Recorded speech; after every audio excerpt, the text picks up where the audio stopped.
to New York. Mark Grant, Dick Enberg, pleased you're with us for the weekend and a very hot and steamy, I don't know, the heat index has just blown the mercury right off the top of the charts. I just lost 15 pounds within a matter of 30 seconds. It's so hot and humid here in New York. But we've got big league baseball, so that should take care of everything. And one thing that is not hot in New York, the Mets. They're having trouble winning. They're 10 and out of the last 16, 10 and 16 since the All-Star break, and here's one of the reasons why. Every team goes through it.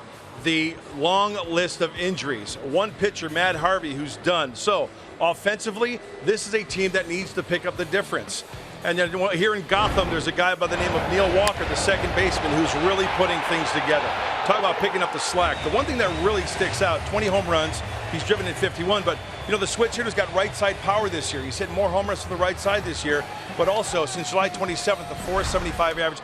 Talk about picking up some slack. Neil Walker could be one of those guys where they pitch around in this series. Right. A lot starts at the top of the lineup, and we have an interesting contrast. Curtis Granderson, the veteran hitter for the New York Mets, and he hits a lot of home runs, and then the speed of Jankowski of the Padres. Talk about the guy long in the tooth. Granderson leads the NL with 16 home runs when leading off. So a big key is to keep him off the bases.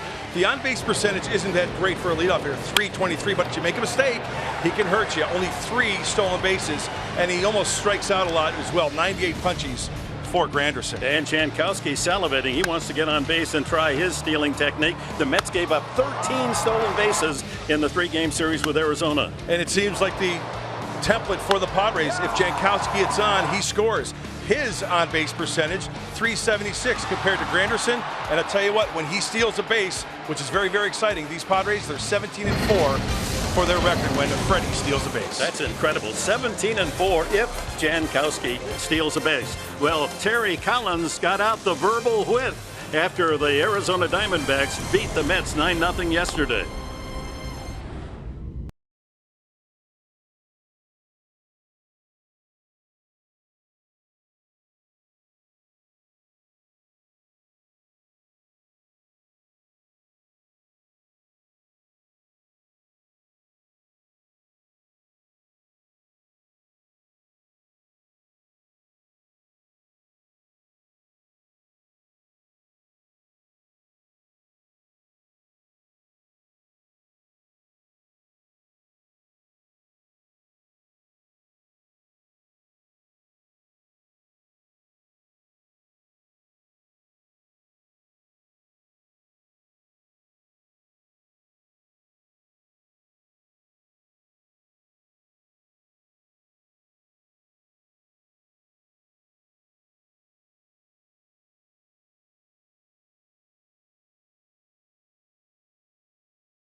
to Citi Field yesterday. It was a tough one for the Mets. Make that a tough series. They were swept at home by the Arizona Diamondbacks.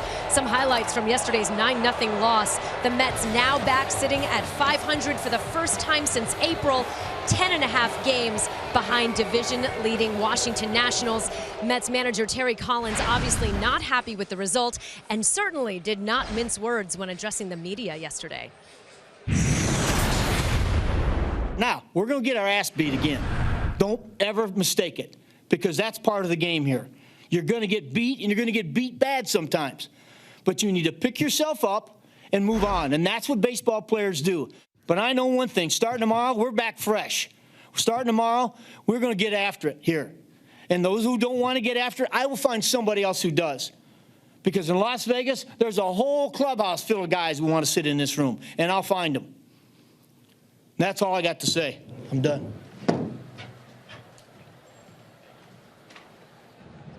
Right after the meeting, Terry went into his players' clubhouse and held a closed-door meeting with his players where he allegedly questioned their play, their hustle, and their commitment to the game. But by all accounts, was in a better mood today before tonight's game. Coming up, coming out and beat the Mets. Why meet them when you can beat them?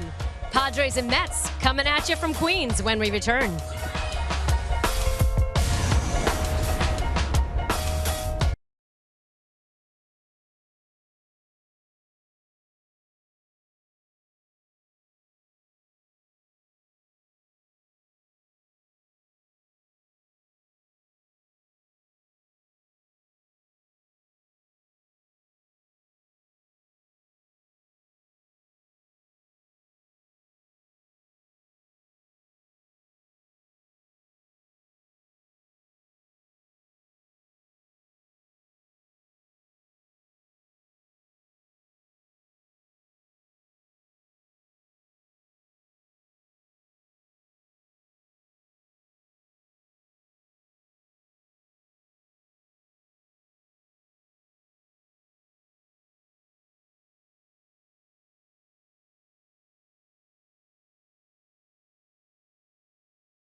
And so from the Big Apple, time to go to Saquon Pick the Stick. How do you like those apples?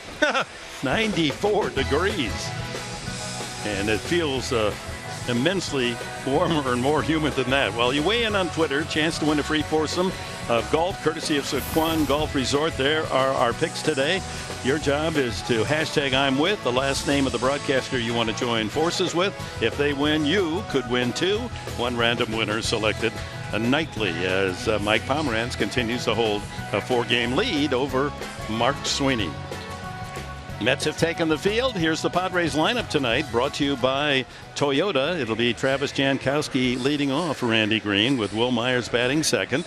Then Jan Solarte, Alex Dickerson in the cleanup spot. Ryan Schimpf will hit fifth. Jabari Blash in right field sixth. Then Christian Bethancourt, followed by the new Padre Nick Noonan at shortstop, and Paul Clemens, the pitcher. The 26-year-old Logan Verrett, Baylor University product, and the pitch is underway outside, ball one. Padres start tonight 16 games behind San Francisco, and the Mets surprisingly have dropped to 557 and 57. They're 10.5 back of Washington in the National League East. There's a strike at the bottom of the strike zone. Jankowski has had a terrific August. Last 10 games hitting .432 with 8 steals, 13 runs scored. Lines that one, and he's done that 3 times on this road trip. First or second pitch goes right by the third baseman. Rivera off the line for a left-handed hitter, and Jankowski punches a single to left field. And let's see how aggressive the Padres will be on the bases tonight. You know, you have to respect the possible bunt from Jankowski, right? So that draws the third baseman in. You can't play back, and if you play in, it cuts down that range of a sharply hit baseball down the left field line. And you can see he was within the bag. Stays on that ball nicely, and Dick, as you mentioned, he's done that very often. You know, that statistical note on Jankowski's steals is quite remarkable, worth repeating again. When the Padres and Jankowski steals a base, San Diego has a 17-4 record. And you've got to look for him to try to go, because the Mets have had a terrible time holding on runners. People have been eating them up on the bases. Will Myers saw his numbers, 22 homers and 69 runs batted in to lead the club.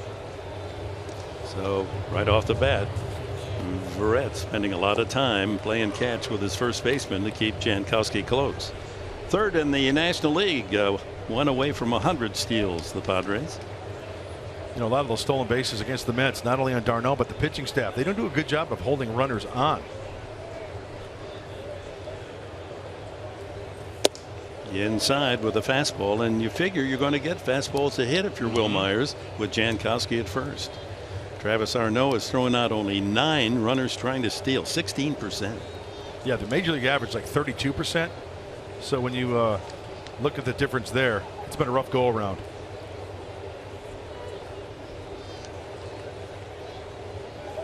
A bluff by Jankowski, and the pitch is just a little low, according to plate umpire Paul Emmel. Keeping an eye, you can see some precipitation on top of the padding of the fence in front of the dugout. We had just a very light shower about a half hour ago, just enough to water the infield.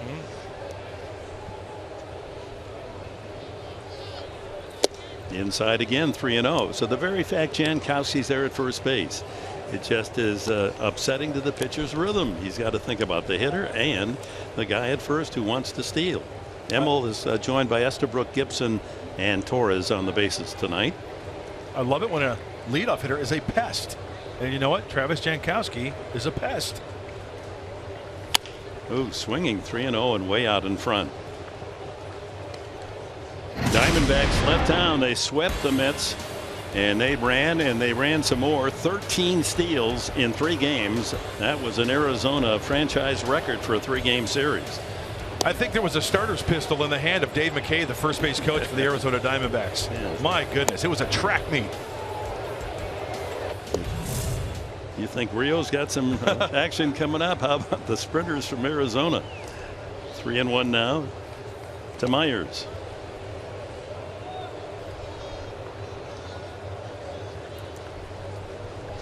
The Mets are 4-7 the last 11 games. Disappointing, down to 57-57 for the National League defending champions. And ball 4. So the first 2 runners on for the Padres here in the first. Myers joins Jankowski, and that'll bring up Jan Solarte. Logan Verrett, the 26-year-old. What's his scouting report look like? Well, more hits than innings pitched. He throws a 2-seamer, the 4-seamer. Kind of saw some video. He tries to work down in the zone for grounders. If you get one up, that 2-seamer will flatten out, and you can do some damage. He's not won a start since April 29th. Since then, he's 0-5 with an ERA just under 7. So the Padres should be able to score some runs off Red based on his previous performance. Solarte, a .292, the top Padre average. but also a double play candidate in the Mets infield positions for a possible turning 2. Lightning off in the distance, ball 1. There's weather all around us, and it'll be a Noah's Ark miracle if we don't get some rain. Yeah, very dark. Lighter over there, but nasty. Already the Yankee game has been delayed over in the Bronx, so weather is very close. A-Rod's farewell night at Yankee Stadium. Solarte pops it up off first. Loney to the barrier, and it's just beyond the dugout roof. First row and bounces back. Here's the Mets defensively tonight. Alejandro Diaza in left field and Jay Bruce, the former Red, in right field. And Granderson in center field. Defense brought to you by Renovation Realty. TJ Rivera, the rookie, and another rookie, Matt Reynolds, at third and short on the left side of the infield, with Neil Walker, the second baseman, and former Padre property, Loney, at first base. D'Arnaud, the catcher for Verrett.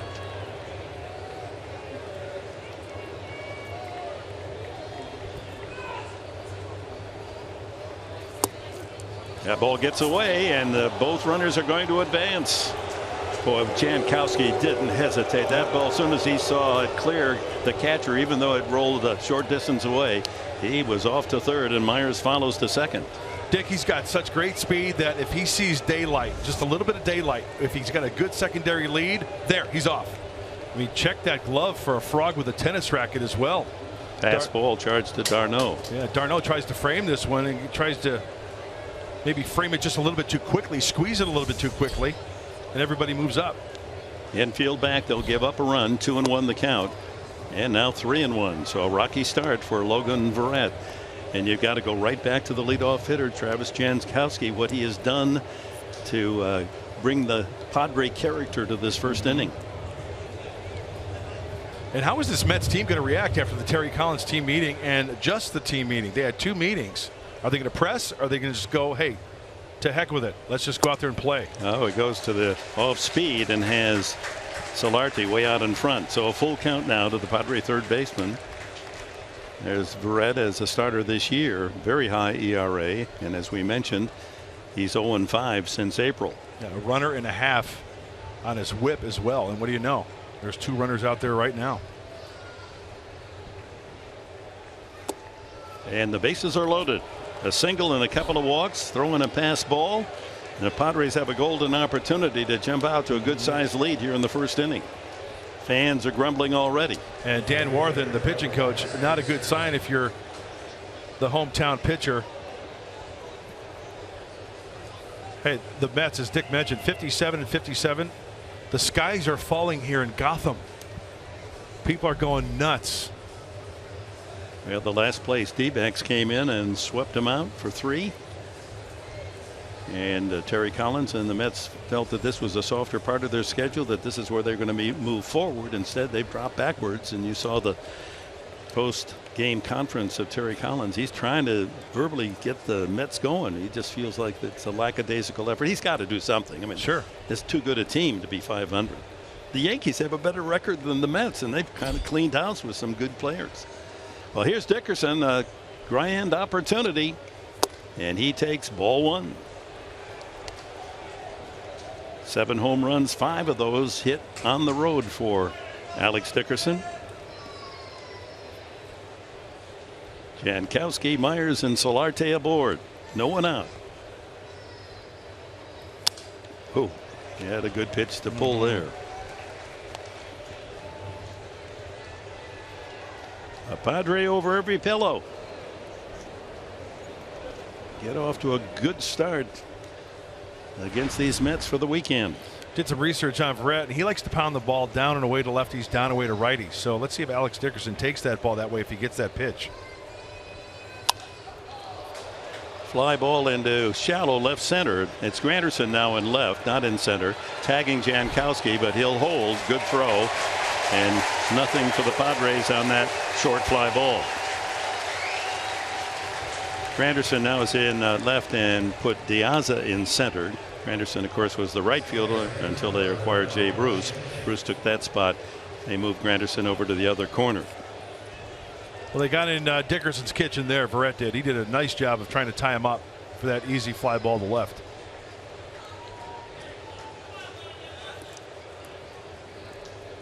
Oh, one out to Ryan Schimpf.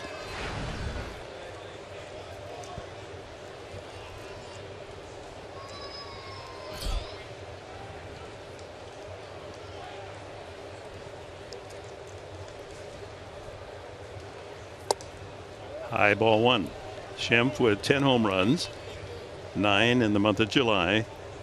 National League Rookie of the Year in July, 1 in August so far. It's be a good spot to nail one, wouldn't it? All the pressure's on Verrett. You can't swing at bad pitches in this situation. And he hits it high and deep to center field. Diaz going back. Grand slam. Ryan Schimpf. Oh my.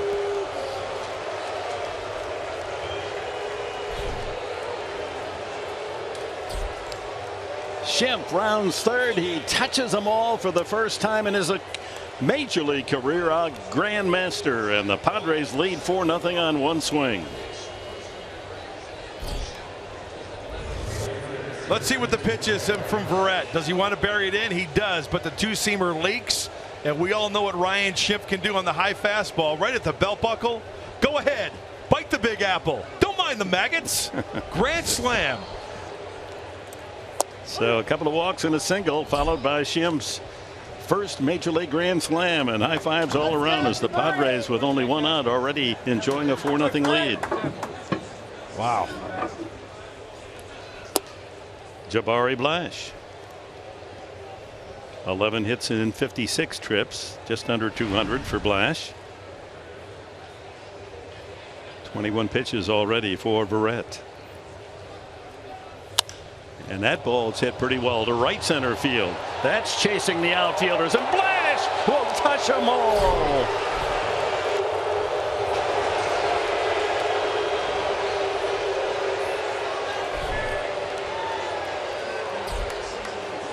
And these Mets fans who suffered as the D-backs swept them 3 are groaning and moaning as the Padres back-to-back homers by the rookies Schimpf and Blash have a 5-0 lead. T-minus in 5, 4, 3. We have ignition. 2, 1. We have Blash off. How about Blash going the opposite field? That is some good hitting right there. Boy, you talk about putting some pressure on the opposition. Schimpf, Blash, some great swings. Christian Bethancourt, the catcher, as he alternates game by game with Derek Norris. Norris, the way the pattern has been for Andy Green, will be catching tomorrow. Third home run for Jabari Blash. A big home run smile from the kid from the Virgin Islands. 0-2. Already activity in the Mets bullpen. That's a big time hurting right there in the first inning, and still only one out. Seth Lugo getting ready.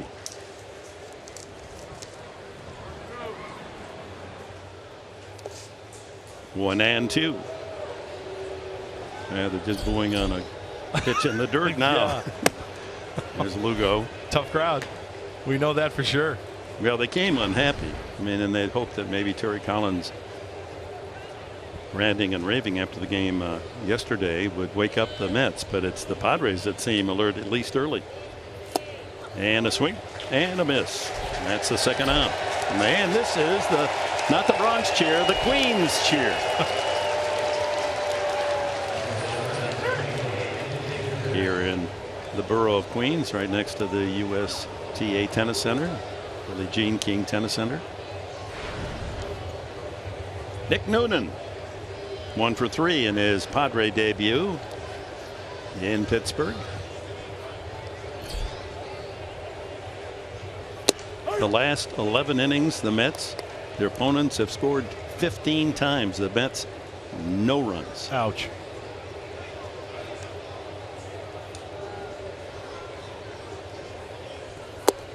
Low, 1-1.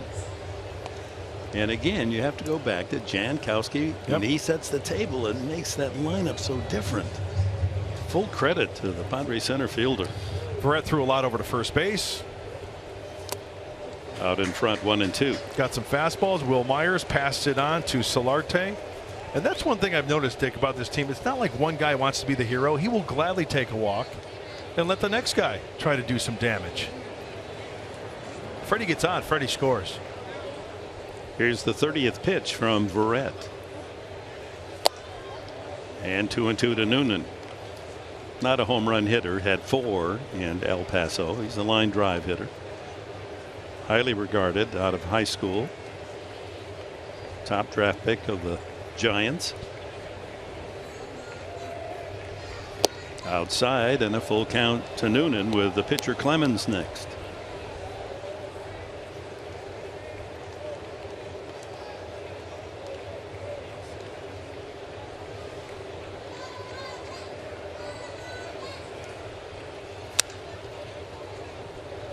It remains 3-2 to Noonan. Well, Nick has had plenty of pitches to look at. 1 through 7 in the lineup before his at bat here in the first. 5 runs on 3 hits. 2 of them home runs. A grand slam Schimpf and a solo shot Blash opposite field for Blash. And Noonan sends a high fly ball left center, and it's Diaza in center to squeeze the final out. But the Padres, much to the dismay of these Mets fans, have scored a big crooked number in the first inning. 2 home runs equal 5, and the Padres are up 5-0.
Brought to you by Petco, where the healthy pets go. By Ford of Escondido. You won't believe how low the prices go. And by Pinnacle on the Park. Make your new home here. Visit pinnacleonthepark.com for details. Come to the ball yard by train out of the heart of the city as we check the New York Mets starting lineup, brought to you by Hyundai. Granderson in that familiar leadoff spot, followed by the rookie T.J. Rivera. Has his first 2 major league hits this week. Neil Walker bats third. Jay Bruce brings power cleanup right field. James Loney, a Padre property for a while this year. Travis d'Arnaud, the catcher, hit 6th. Then Alejandro Diaza will bat 7th in front of Matt Reynolds and the pitcher Logan Verrett. And you can't ask for more, Paul Clemens. Your teammates have given you a 5-0 lead before you offer your first toss of the game. And you got the mid-90s fastball. And the curveball location is key. Remember last start, he was up in the zone with the curveball. If he gets it down, he's got a pretty good chance of making some good pitches. And you know what? A quick, clean, crisp inning here. Get back in that dugout. Yeah, you want to hold serve here with a 5-run lead. Defensively, the Padres have Dickerson in left, Blash in right, Jankowski in center. Infield of Solarte, Noonan, Schimpf there at second with Myers at first. Bethencourt behind the plate. And our Padre defense brought to you by your San Diego County Ford dealers. The Candyman, Curtis Granderson, takes ball one. Hitting just .229, but unusual home run totals for a leadoff man. He has 18 on the season, 16 of them hitting leadoff. Hit a couple against the Padres. Third year as a free agent signee with former Yankee and Tiger. Out of play, 1-2.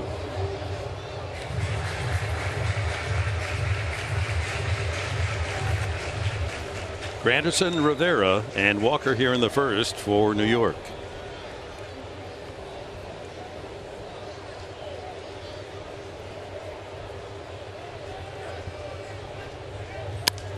Out of play. 16 home runs in the leadoff position, 18 total for Granderson. So what's the key, Dick? Got to keep the ball down. Have him hit the ball on the ground. He's only got 3 stolen bases. You know, kind of slowing up a little bit. Skills are kind of diminishing a little bit for Granderson. Back with a 1-2 Clemens. Breaking ball inside. Pretty close. Shift on, and they're almost equidistant. Myers to Schimpf. Schimpf to Solarte. Solarte to Noonan. Boy, all of that left side for him to shoot at. High fly ball. Shallow center. Noonan comes back in for it as the wind takes it a bit, and there's one away. Let's take a look at the keys to the game. Brought to you by your San Diego Honda dealers. First key, hit a grand slam in the first inning. Come on, you just did that. Come on. I thought of it last night. I said, hey, the Mets are reeling right now. Terry Collins is ticked off. And starters save the bullpen. Hopefully Clemens can go deep into this game. Give him a solid 6. Maybe if you go into the 7th, that's gravy. But hey, it's a long road trip. It's a hot road trip. And, you know, Clayton Richards is going to get the start on Sunday. So save that bullpen. Thank you, Carmack. TJ Rivera, young infielder, born in the Bronx, still lives in the Bronx. Now a Met. In fact, he was meant to be a Met from the day he entered this life. He was born on October 27th, 1986. That happens to be the same day that the Mets clinched the World Series. That's great. Jesse Orosco striking out Marty Barrett to raise the crown. 2 for 6 in his first couple of games in the big leagues. Hits that one well to left center. Dickerson trying to close the gap, and he makes the catch. Well hit by Rivera for the second out. Brings up second baseman Neil Walker, traded to the Mets for Jonathan Nice. Nice went to Pittsburgh, and then the Pittsburgh Pirates let him go, and he's back here in a Mets uniform. So in New York, it was a total win-win, and Walker's produced. Daniel Murphy going to Washington, where he leads the National League in hitting, and Walker filling in nicely as the new second baseman with 20 home runs. He's their best player right now. He is their offense lately with all the guys on the DL. The Mets team batting average lowest in the National League. .236 they're hitting as a team. Well, you saw the list of hitters that are on the DL. You can understand. 2-0. 95 on that fastball from Clemens. Yeah, he's got some giddy up. He's got some fuzz on that heater. Just needs to locate it.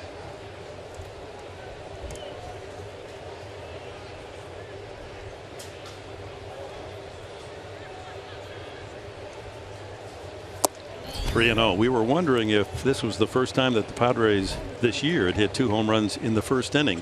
It's the second time in Seattle, or against Seattle. Will Myers and Adam Rosales homered in the first inning, not back to back. So the second time they've accomplished it. Schimpf and Flash, and then a 4-pitch walk to Neil Walker.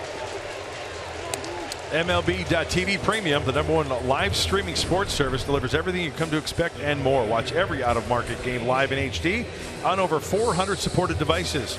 Includes a free subscription to @Bat Premium, the #1 app for live baseball. Blackout and other restrictions apply. Visit MLB.tv for details. So the new Met, Jay Bruce, acquired right at the trading deadline, brings the long ball. 25 of the 27 home runs were in Cincinnati, or with the Reds.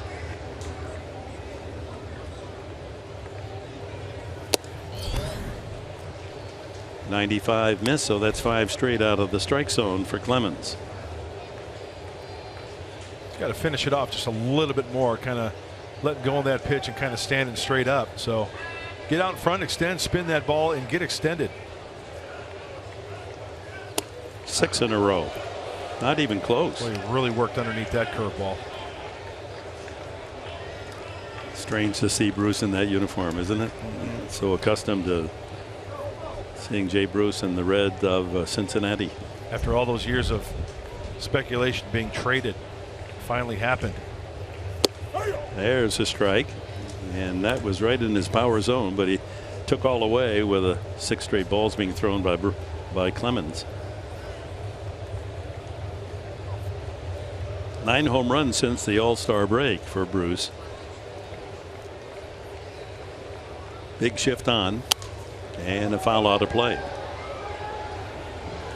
So the most runs batted in the senior circuit, Nolan Arenado of the Rockies, with Bruce second. Murphy, the ex-Met, Anthony Rizzo tied for the 3rd spot ahead of Cargo at a pinch hit bases clearing double for 3 RBIs yesterday in the 9-0. Well, not 9-0. The Rockies won what, 9-7, I think it was. Came from behind. Key for Bruce is getting guys on to pad those numbers, but that has not been the case for these Mets. 2-2 the count. And a one-hopper right at Solarte, playing on the second base side, and sounded like a snap back and a 3rd out to the second. 5-0 Padres.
So I think you look at us on the bases this year, and we've found things we can take advantage of, and we've taken advantage of them.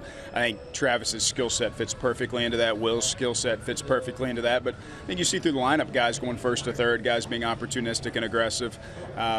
It's the way we want to play the game here. It's the way we derive at least a measure of a competitive advantage over our opponents.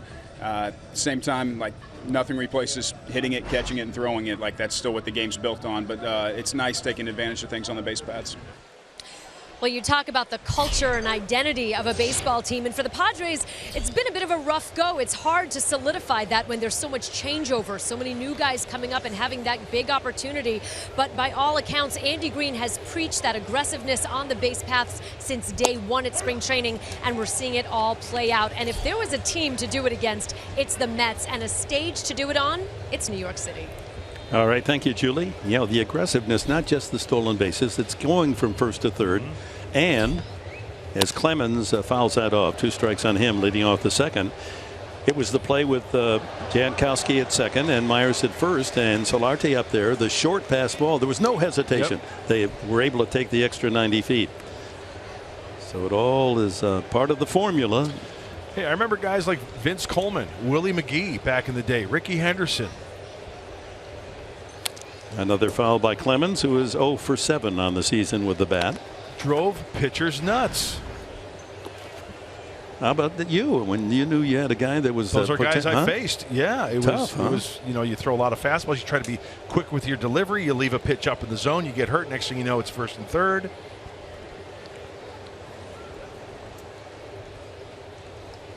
Ground ball right at the shortstop. Reynolds with it. Over to Loney for the first down. And time now for the top tier player profile, brought to you by Arco.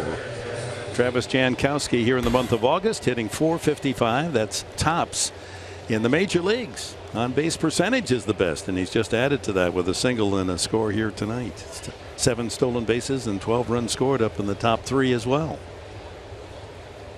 And he steps up after a single and scoring one of the runs on the grand slam by Schimpf in the first inning. Already has his uniform dirty. He qualifies. Yeah. Tried to lay down a bunt.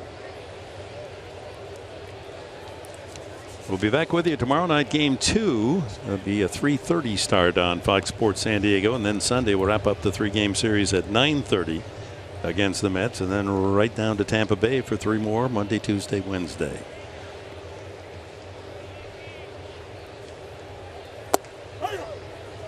Just at the knees. 0-2. Looks like Verrett's breaking out the old number 2 after that rough first inning, because after that second home run, he did start throwing that curveball more. Fastball there, fouled away. Well, here in New York tonight, you have some choices. Mets and Padres. The Yankees over in the Bronx. It's A-Rod's farewell. The Giants are opening their exhibition football season over across the river. And if you're bored, you can always watch us or the TV of the Olympics. So what are you going to do? Jankowski looks at strike 3. Second strikeout for Verrett. Well, Travis will put that in his memory bank. Verrett goes back to the number 2. Let's watch it out of the hand. Does he get up on top and pull it? You bet. Looks like maybe even a little slider. He does throw the curveball. He does throw the slider. Looked like that was the backdoor slider there. D'Arnaud did a good job of bringing that back up in the strike zone for plate umpire Rimmel. Here's Myers. He walked and scored on Schimpf's home run. And takes high. He hasn't seen a strike yet tonight. Well, the Yankees entertaining the Rays in the Bronx, and we have a game break coming up.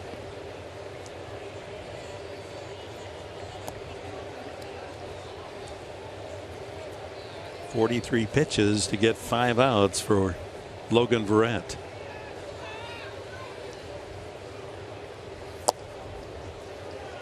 Two and 0.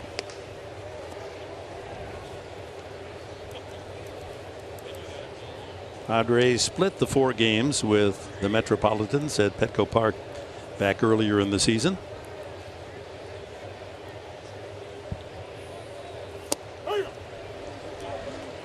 Just at the knees. 2-1. You know, I watched a lot of video of Verrett before this outing, and he just seemed to be a guy. And what I mean by that, he really doesn't have that wipeout pitch. He really doesn't have that one pitch that makes you go, wow. 3-1. Fastball is going to be around 90. You know, he'll touch 91 or 92. He just has to rely on movement and location. Hasn't really shown a changeup yet. No.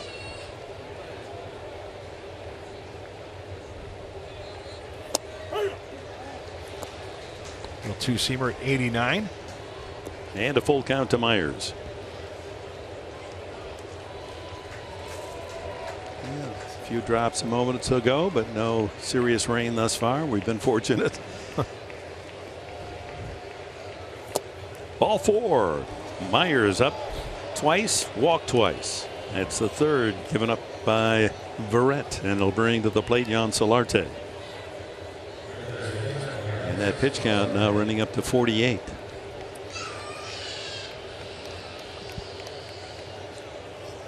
Ah, rainbow. Nice. It's not a hugely defined one, but you can see the colors there springing up just to the right of the flagpole.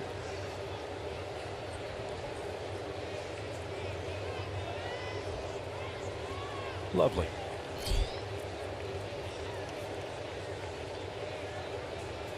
Ground ball foul. I've seen a lot of rainbows, as you have, but the most impressive, I mean, it was stunningly beautiful. A double rainbow in Costa Rica when we were traveling there. I mean, it was just, and full colors and defined almost as if, my goodness, somebody painted that with a brush. Yeah, this right is after nice. right after a nice rain. Yeah, Was it after a rain? The sun was over here, the rain over here, a little shower.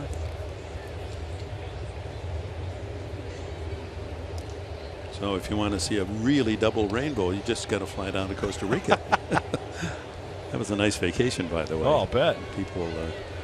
Machu Picchu. What was it? No, that's you're thinking. Well, we not in Costa Rica.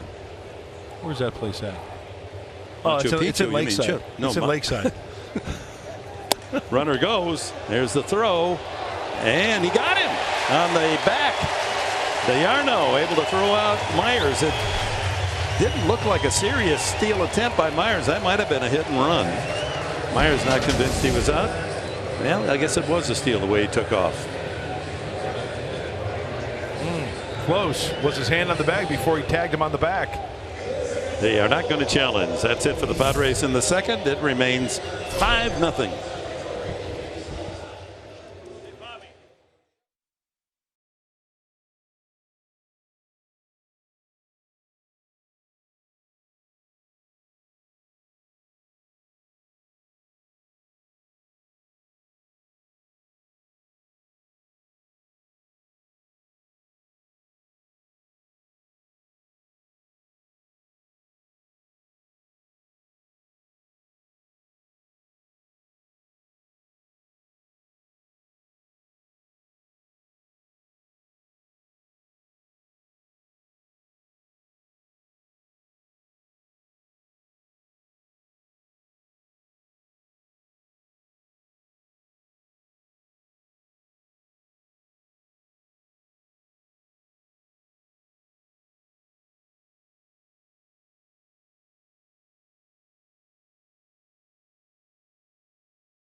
We both applied for that job, but they were more interested in A-Rod. I'd have taken about half that, wouldn't you?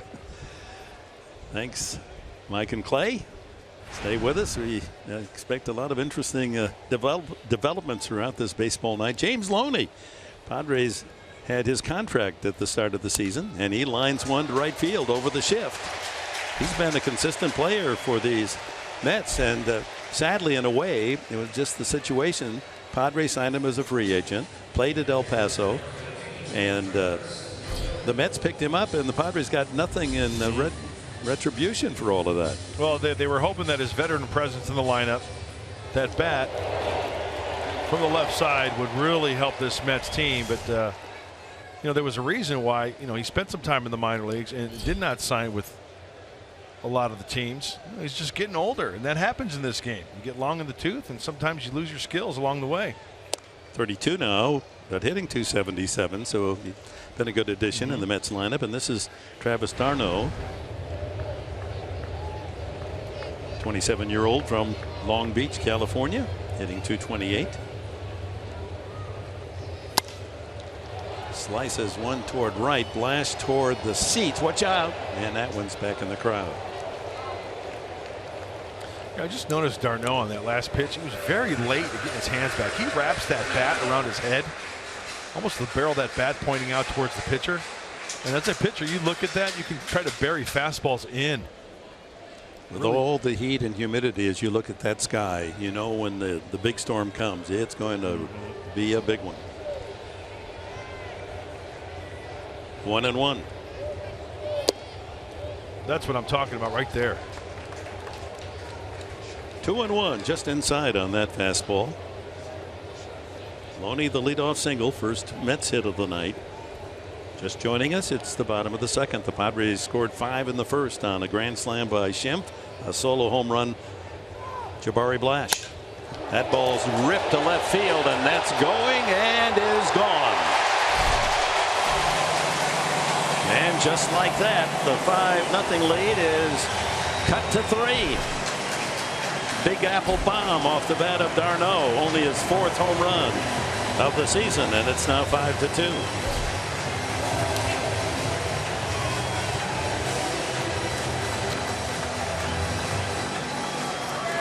This is a home run hitting team. While they're the worst batting average in the National League, they're up among the leaders, 3rd most home runs in the National League. I tell you what, first of all, Paul Clemens missed with location. Secondly, d'Arnaud did turn on that fastball in.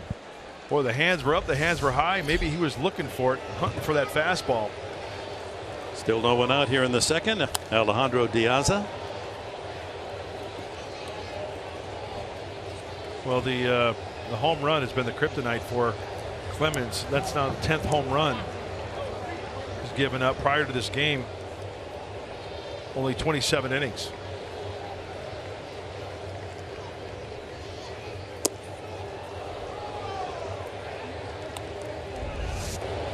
With the 2 runs off the d'Arnaud home run, sailing down the line into the left field bleachers. 53% of the Mets runs, more than half their runs, have come by way of the home run. That's the highest percentage in the majors. So you have a home run hitting team, the Mets, against a pitcher who gives up a lot of home runs in Clemens. It's really odd too, because when you look at these Mets, and there you see the numbers, Cardinals, Mets, Nats, 15th in average, 15th in hits, total bases 11th, 15th in doubles, 13th in RBI. So yeah, they rely on the long ball. 15th being last in the league. Yeah. And Clemens falls behind 3-1.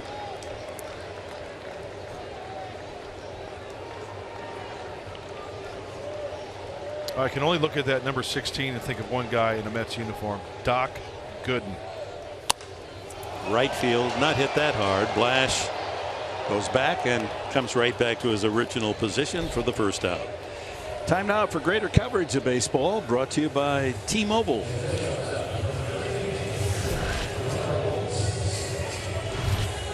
And our MLB news and notes. Alex Rodriguez playing his last game of his Yankees career tonight against the Rays. Will say goodbye at 41, 4 home runs shy of 700. David Dahl facing the Phillies tonight. The Rockies rookie has hit safely in his first 17 games. That's a record. And hail Caesar. Matt Caesar for the Cubs. Swinging the hot shillelagh. Matt Reynolds, just 15 hits, 72 at bats. Rookie infielder, 1-1 the count.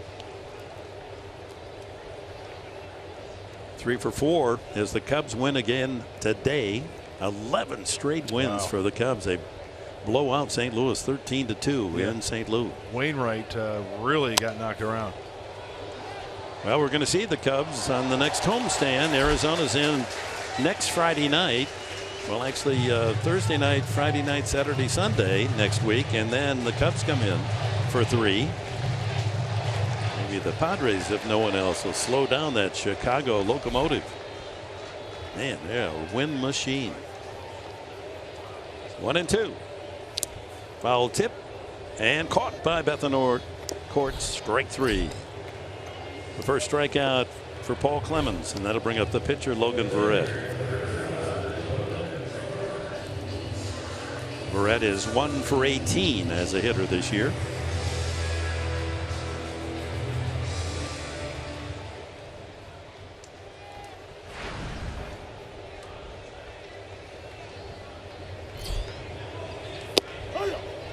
Inside corner at 92.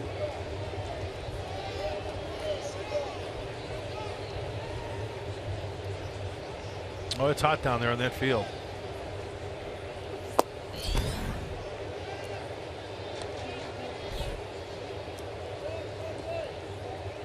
I mean, you could taste the humidity today. You could chew on it.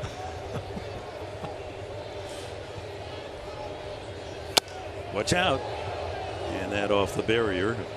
1-2. You know, there's no better feeling than walking in the Big Apple, Midtown Manhattan, crossing the street when a bus passes, when it's 95 degrees and 105 heat index, and a city bus goes right by you, and you get that heat from the engine in the rear. Oh, there's nothing like it. That's great. So like standing behind a jet airplane. Oh. 1-2. That's in there. Strike 3. A couple of strikeouts after Travis d'Arnaud got the Mets on the board with a 2-run homer. It's 5-2 Padres.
Moment in Padres history brought to you by Geico. 32 years ago today, the Padres and Braves, the Bean Brawl game. After Braves starter Pascual Perez hit San Diego's Alan Wiggins on the game's first pitch, payback came in the second. Ed Whitson threw behind Perez, and the bench is empty. The first time of 4 fights. Head umpire John McSherry ejected 13 players altogether, and 5 fans were arrested. That probably is the old time. It's up there. Look at Baseball Bavacqua fight. throwing some haymakers there. Oh my gosh. Fortunately, I don't think anyone was seriously injured, but boy, there were some haymakers thrown. Huh? There was some potential for some guys dislocating some limbs on that one. Leadoff hitter is Jan Solarte, way out in front. That's just a normal Saturday night in Alpine, though, isn't it? Oh, yeah. You know, you get a few social sparklers there. You get go some down. guys out in the local watering hole. You get your peacock feathers out and hit each other. Solarte pops that left side, curling toward the seats and out of play, away from Granderson. He walked and scored, one of the 3-men aboard when Schimpf hit his grand slam over the center field fence tonight. His 11th homer of the year. It's the total that Solarte has, 11. Dickerson and Schimpf to follow here in the third. 5-2 Padres lead.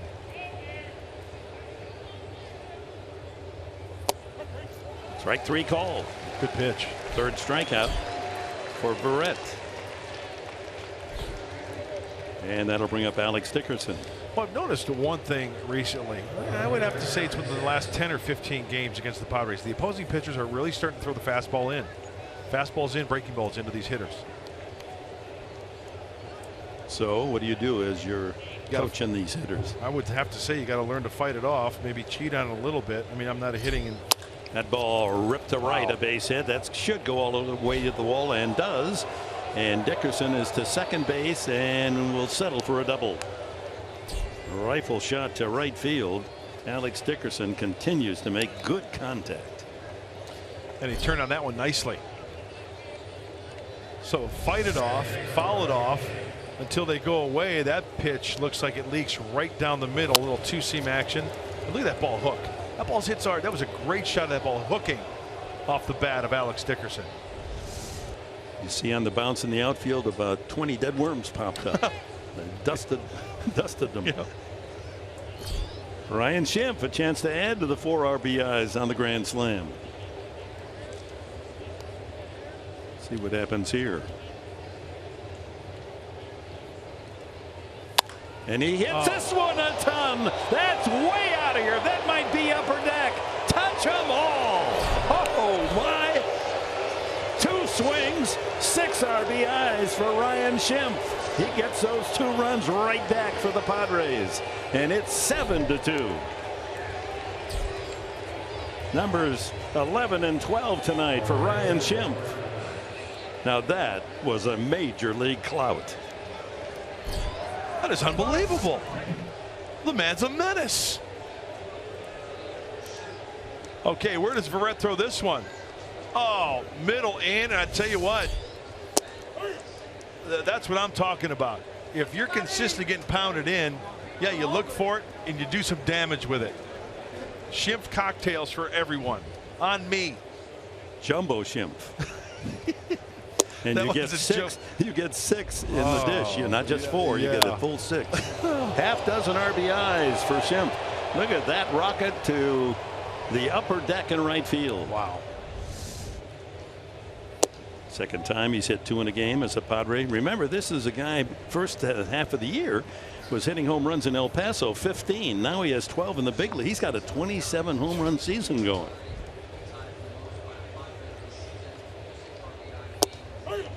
That's a season high for a Padre, 6 RBIs, and we're just in the 3rd inning.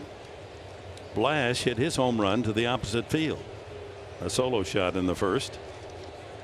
Number 3 on the year. Outside and a full count. Oh, plate umpire Emmel said you went around. Strike 3. 4th strikeout for Barrett. Went to the slider, the breaking ball. Christian Bethancourt steps up with 2 outs. Bases clean. 7-2 San Diego. And once again, Ryan Schimpf, undrafted this evening, it picked the stick. Ouch. Bethancourt struck out the first time. He's got 16 points already, Professor. And picked the stick. I mean, that's a big night. Well, I don't think any one of us would want to have 16 points. That would be so out of character. It's better it goes washed aside.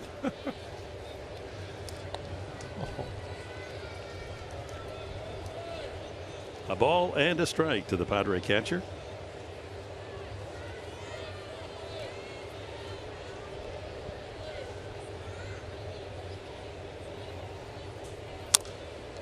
Top foul. If he keeps going like this, Schimpf.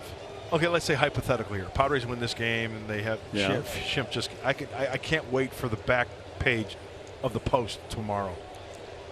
Something with Schimpf. Oh, they love the headlines. Oh, please, Ryan, stay hot. Yeah, they got Nobel Prize winners writing headlines for the Post. Down low, 2-2. I can see one right now. You got to be Schimpfing me. That'd be a good one.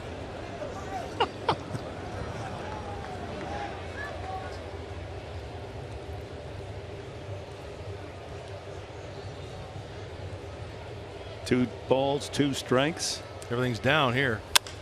And that ball's hit pretty well to left center field. That's going and touch them all. Bethancourt, number 6. Touch them all. 4 Padre home runs already tonight, and we're in the third. It's 8-2 San Diego.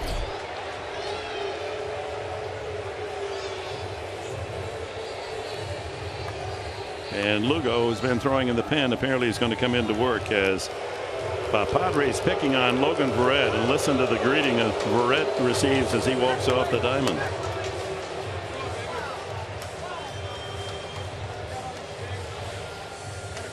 Bethancourt, number 6.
Runs tonight and an 8-2 lead, and Christian Bethancourt joins the home run derby with this shot. All rise. Bethancourt is now in session. Order in the court.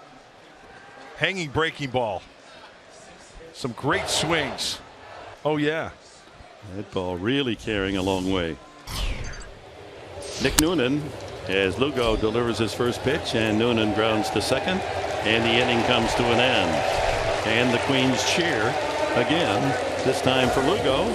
Middle of the third here at Citi Field in Queens, and the Padres now have an 8-2 lead thanks to Ryan Schimpf, the longest of the lot, upper deck. A 2-run shot, 6 RBIs for Schimpf, and then Bethancourt added a solo, 8-2.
It's baseball brought to you by Sequan Casino. Sign up for the new Padres Club Card today. By Jack in the Box. Try his new Smoky Jack. Taste it before it's gone. And by Mercury Insurance. We're on a mission to save you money. Log on to mercuryinsurance.com today. Back at Citi Field, this part of entrance to Citi Field designed after the old Ebbets Field in Brooklyn. They borrowed many elements of baseball parks in building Citi Field. Brian Schimpf, have yourself a career night, and it's only the end of 3 innings for the Padres. Some of the retired numbers there.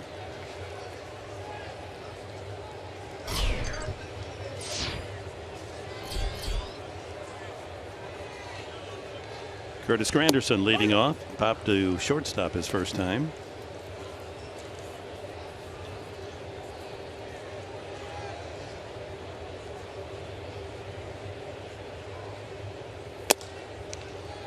So once again, Clemens gave up the 2 runs to make it 5-2, and the Padres come right back to. The forecast was rain, but the Padres thought maybe home runs would be a better forecast for them, and now an 8-2 lead. Outside, and it's 2-1. Well, one thing for sure, the mistakes that Verrett was throwing up there, they were crushing, and that'll make any hitting coach smile. Alan Zinter, Casey Myers down there working with him. Deep but long and foul down into the left field corner. The last Mets pitcher to allow 4 home runs in a game was Bartolo Colon against the Angels 2 years ago. Big Sexy. Love watching him pitch. And the Padres have tied a season high with 4 home runs. They've done it 7 times this year. Ground ball into the shift, and Schimpf is there for the out. 1 away in the 3rd, and the Mets bring up T.J. Rivera, who lined out his first time.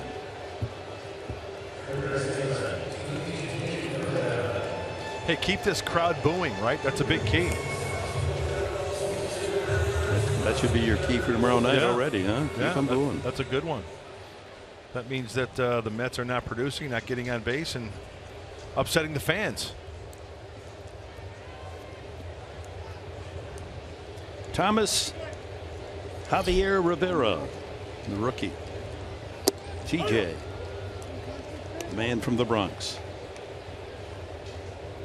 Born in Yankee Borough, but on the day the Mets clinched the World Series, so better he come over here to the Queens. Ground ball to short. Noonan there. 2 away and a couple of ground outs for Paul Clemens. Neil Walker, the batter. Be the ball, Noonan. Nice solid play right there from Nick. Big fan of Nick Noonan. It's a good egg, Noonan. Kind of looks like Adam Rosales a little bit. He could be his brother, a little brother. I hope he doesn't, raise those pant legs up around the knee. Then it'd be tough to spot him from a distance. Rosales makes things happen. Ground ball foul. Walker walked his first time. He was a superstar in the city of Pittsburgh as a high schooler, a 3-sport star, a terrific football player. Could have gone just about to any college that he wanted for a collegiate career, but signed with the Pirates. Baseball, switch hitter. Slow, and it drops in there. 0-2. Hey, that was one of the things I said about Clemens as he took the hill tonight. If he gets the feel for that curveball, watch out.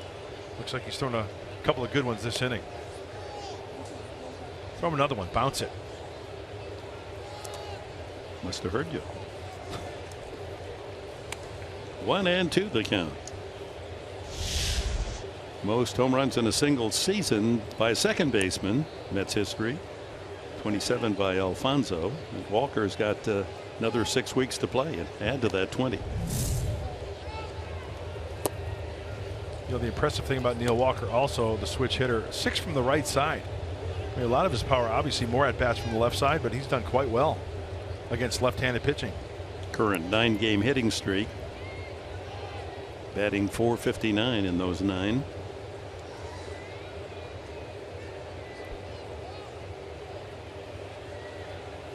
And another curveball. So 0-2. He's thrown 3 in a row out of the zone. And a full count. I saw Mark Davis once, Cy Young Award winner, 1989 for the Padres, threw 13 curveballs in a row. And his philosophy was, hey, guys throw 13 fastballs in a row. Why can't I throw 13 curveballs? And he walked him. So he lost him after jumping in front 0-2. And Neil Walker has done just that, walked again. Jay Bruce, the batter. A little calm me down meeting for Paul Clemens as Christian Bethancourt goes out and has a little chat. Okay, let's calm it down here. How do you want to start this guy?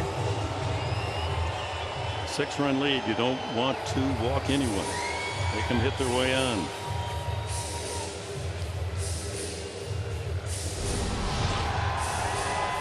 Andy Green was high in praise of Christian Bethancourt calling the game Edwin Jackson in Pittsburgh when Jackson worked 7 shutout innings, allowed only 2 hits.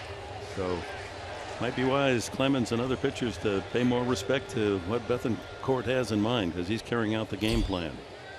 Bruce grounded to second his first time. Shift on. Ball 1. Schimpf in shallow right. They dare Bruce to hit it to left field. Wide open left side, 80 feet there between the bag and Noonan.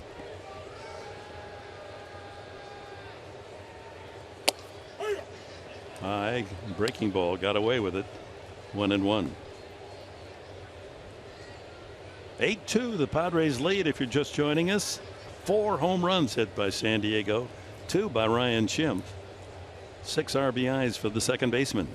That ball ripped to right. It's hooking, foul. About 10 feet foul. Very strong, this left-handed hitter.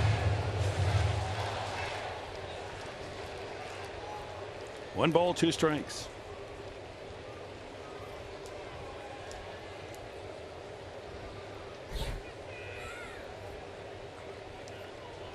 Pride and joy of Lewisburg College, the Fighting Hurricanes there in North Carolina.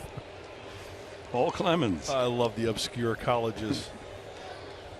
In case you hadn't heard of it, a 2-year Methodist school in Lewisburg, North Carolina.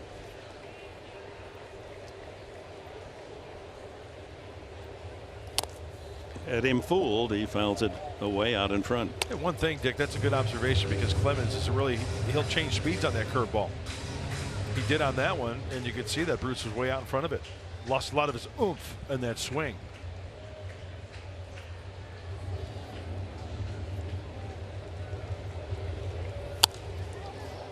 It stays at 1-2.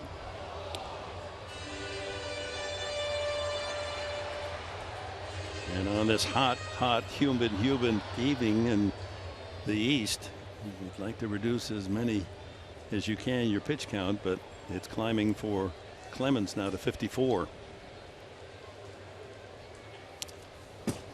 Just got a piece of that and nicked it back foul.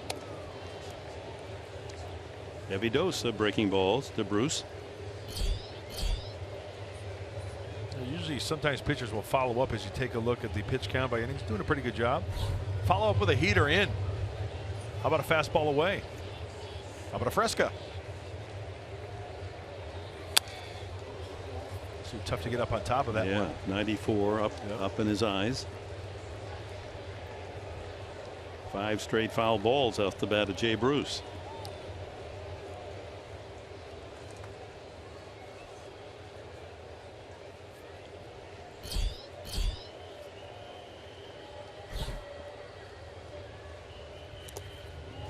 He bounces the changeup. Not a bad idea to throw that one up there, change the pace, the rhythm.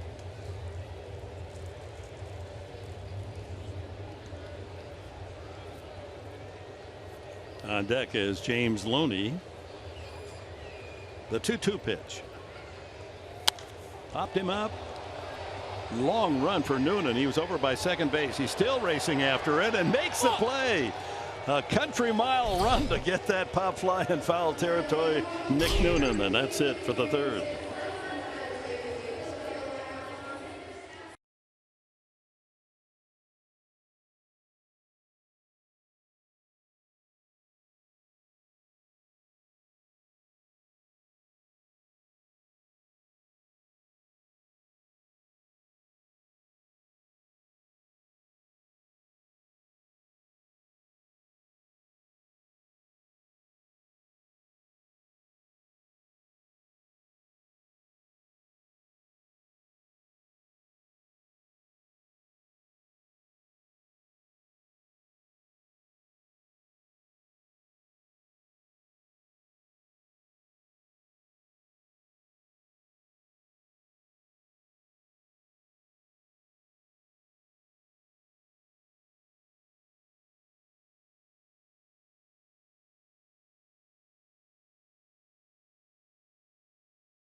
bad time, and woe, you cannot say woe is me at this level. You cannot do it. Everybody's too good here. Nobody feels sorry for you because everybody's been humbled. And those who get out of it stay here a long time. Those who don't, you keep looking up and they keep getting a little time here and a little time there, but they don't stay. I want the ones who can stay. Harry Collins very unhappy with the play on the field during the last series as they were swept by the Arizona Diamondbacks, went on a 3.5-minute rant to the media yesterday. He then later went behind closed doors and held a private team meeting where he expressed exactly what you just heard right there. But he did say, it all starts with me. I'm the manager of this team, and I'm the one to be held responsible. So obviously hoping to hit the reset button before today's game, but doesn't look like that's what's happening on the field, guys. No, that was just, I think that was as much for the press and the fans as it was for his team. Then he went into the clubhouse, and if he wanted to get more personal, he could. But it's, it's an obvious warning. Hey, there's kids down in AAA ball, Las Vegas being their AAA club, that would love to be up here in a Mets uniform. Reminding some of his players of just that.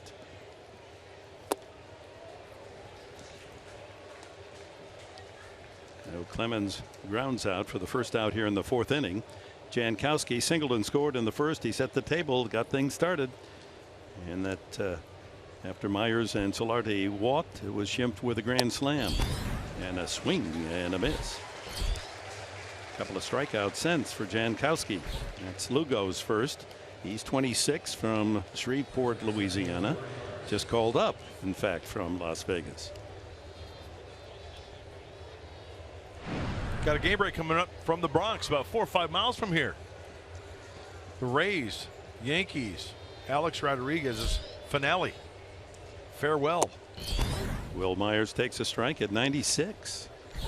Lugo was up earlier with the Mets, pitched in 6 games, just 11 1/3 innings, went back to Las Vegas and just called up his first appearance since the most recent arrival. 1-1. Looks like he's got a good live arm.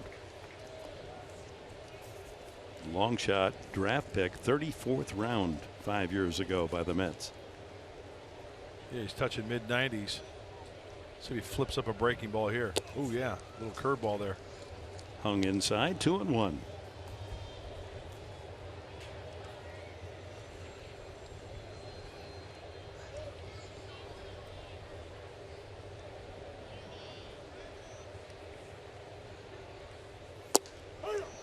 At the knees, 94. Yeah, I like his delivery. The old school shoot, rock, fire. Stepping back, hands over the head. Get into a good position over that rubber. Get it going. Up high. Myers has walked both at bats. Here he is in the 4th inning. Count 3-2. Hasn't had to put the ball in play yet. Well, they're going to have to turn up the dial against Lugo with that fastball. Foul back. Here's the delivery of Lugo. Trying to get that momentum. Yeah, different deliveries for different pitchers, but that's a big frame. That's a big boy going forward. Good follow through on the high backside. He's 6'4", 225. He is a big one.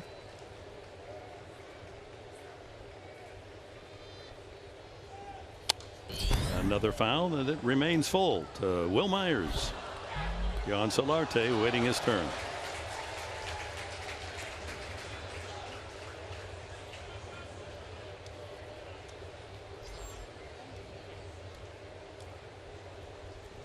Yankees and Tampa Bay tied at 1 in the 2nd inning over in the Bronx. Off his foot, foul ball. That hurts. Did you ever foul one off amateur ball days, off your foot or shin, Professor? Yeah, but I couldn't hit it hard enough to hurt. I wish I could have. Oh gosh, it hurts so much, and it stays with you for a long time. You just have to pretend it doesn't hurt, Yeah. huh? Again, the 3-2. Breaking ball. And that ball's hit high in the air to center. And Diaza cruises back and squeezes the final out as Lugo gets the Padres in order in the 4th. Still 8-2 San Diego.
All right, thank you, Mike. 8-2 San Diego on 4 home runs tonight.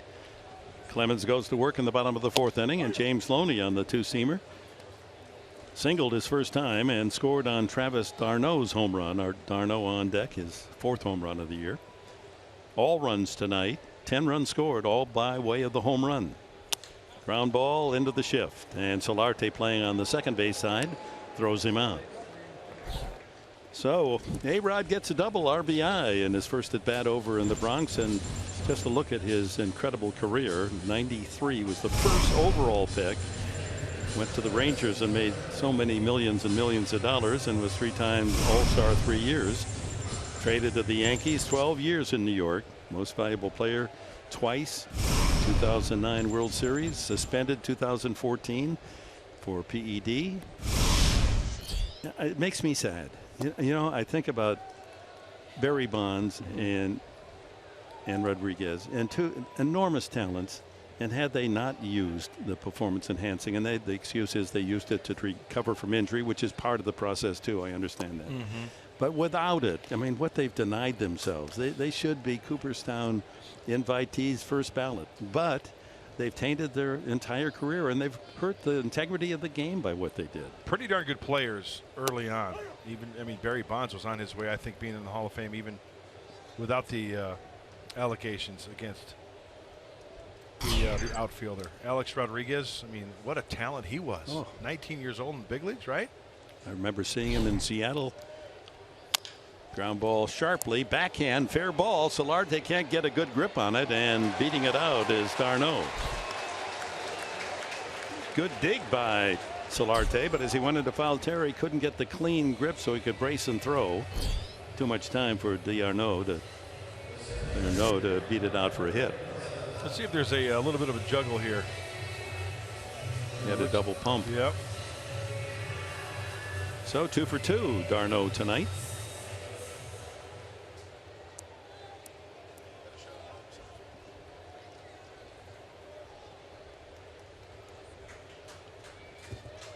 And it looks like he just didn't have the grip on it.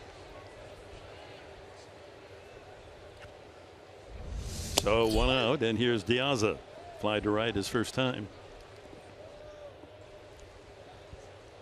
I remember seeing him for the first time in Seattle. Going up to we salute Dave Niehaus, their broadcaster, former colleague and friend. There it is, right to first. Second base, Myers for 1. Back to first base. Not in time. Almost turned the most difficult of double plays, the 3-6-3, but Diaza just a bit too quick. But it was done as well as you can work it by Myers. Well, after the pitch is thrown here, Will Myers in a good position. See how he spins towards the glove side?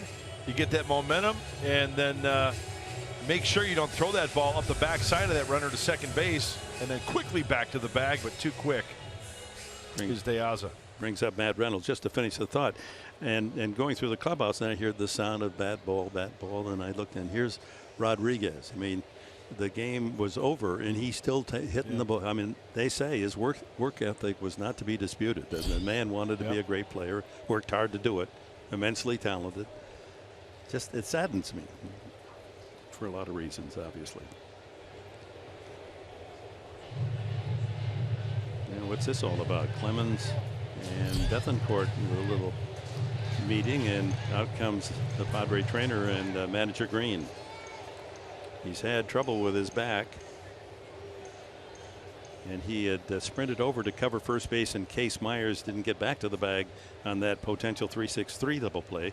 He was going to cover, and he says he's okay.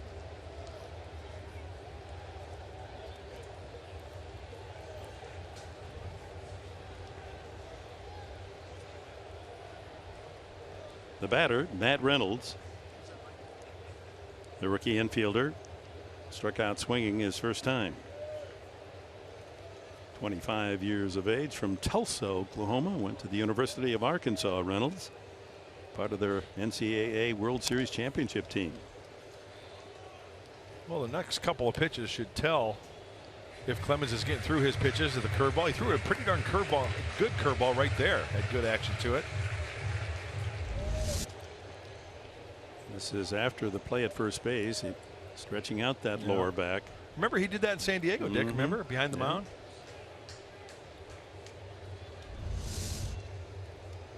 Well, you want to stay in the game with an 8-2 lead. At least get a few more outs, get through 5 innings, and be the pitcher of record. But health, of course, is primary. 2 outs. Safe on the fielder's choice, Diaza at first base. Padres with an 8-2 lead. Bottom of the 4th. And once again, it's worth noting, on a night like tonight, it's so humid, it's very tough to find a dry spot on your uniform. I mean, you're going to the rosin bag a lot. You know, your hand can get slippery. Good news is it does keep that back looser on a night like this. That's true. It's like pitching in a spa. 0-1. Pulled to the left side. Noonan goes the short way for the out. And the inning comes to an end. On to the 5th. Padres 8. Mets 2.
Harrah's game summary. In the first inning, bases loaded. Ryan Schimpf with a grand slam, and the next hitter, Jabari Blash, a solo shot to right field. It was an early 5-0 Padre lead. They didn't stop there. Schimpf, a Ruthian shot. The next time up into the upper deck, a 2-run homer, 6 RBIs on the night. And the Padres would add with Christian Bethancourt. He gets into the act, and a long blast to left center field. And the Padres all 8 runs on home runs for tonight. That's our Harrah's game summary. And for the Mets, Travis d'Arnaud's 2-run homer, accounting for their only scores. Solarte leads off the 5th. Seth Lugo in relief of the starter. Logan Verrett has retired all 4 men that he has faced.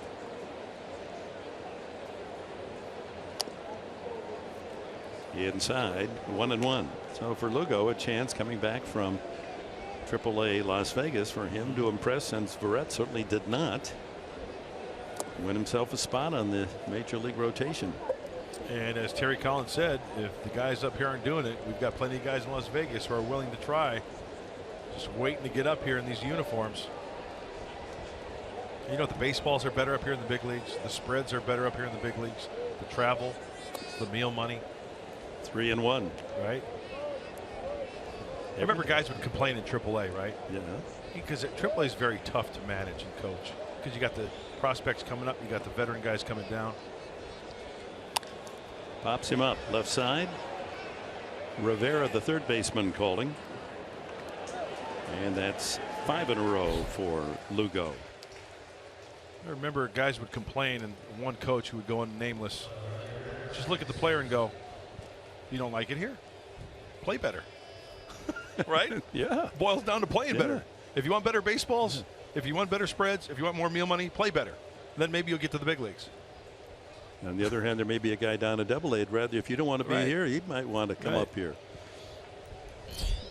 Terry Collins, native of Midland, Michigan, Dow Chemical Corporation there in Midland. That's very close to where I went to school at Central Nice. Michigan, about 20 miles away, and they've been very generous in supporting Central Michigan University. Go Chips. Absolutely.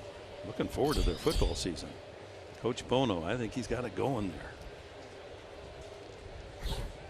2-0 to Dickerson, who lined a double into the right field corner the last time. A little late on that swing. Scored on Schimpf's second home run.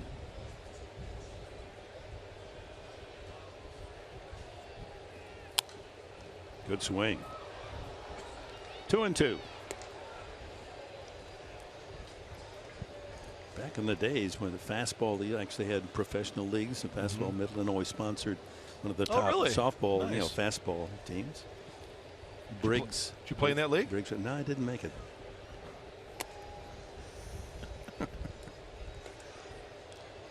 No, I was waiting for a slow pitch to catch on. Yeah, that league. I could really hit that. Just lob Hey, that's that thing tougher up than there. you think. Oh, it is. You got to stay back. Fouled out of play. Very quick on that last pitch there. Believe me, these hitters know. They're trying to bury him inside. They're trying to pound him and break those bats and get on the fists. But Alex Dickerson just showed right there. He can fight it off.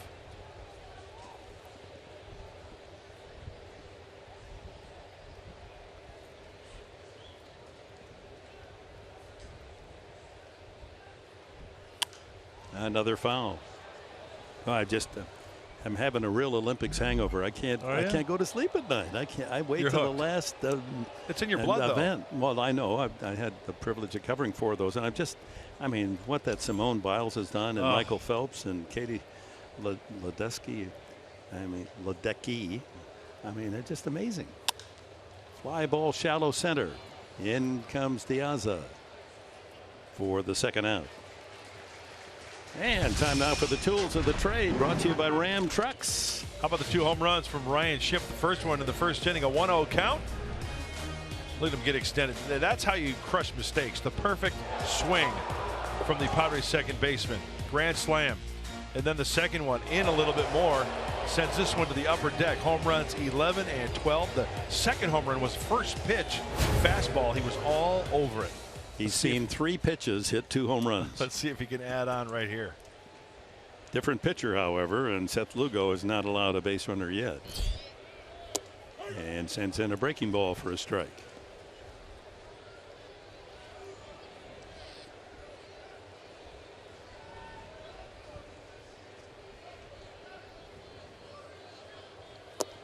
I was able to follow Olga Korbut, 72 Olympics, Wow. Nadia Comaneci, Mary Lou Retton, all through the great lineup of female gymnasts. But that Simone Biles, she's all world.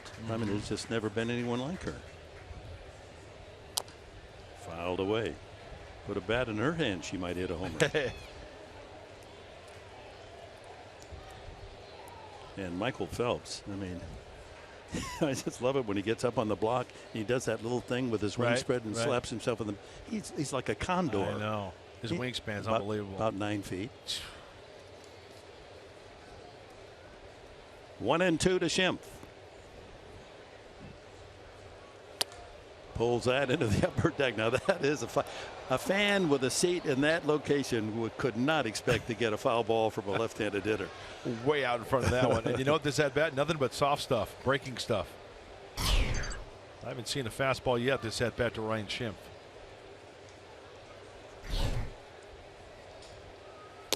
Waste the fastball there. 96 again. 2-2.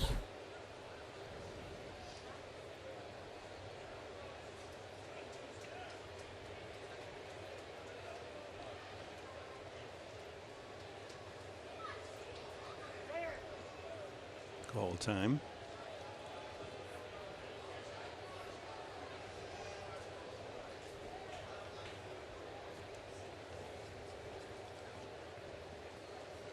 I thought, isn't the count 3-2? Foul tip, strike 3. So Seth Lugo restoring order for the Mets. He's retired 7 in a row.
in the borough of Queens. The Padres leading 8-2 as we go to the bottom of the 5th inning.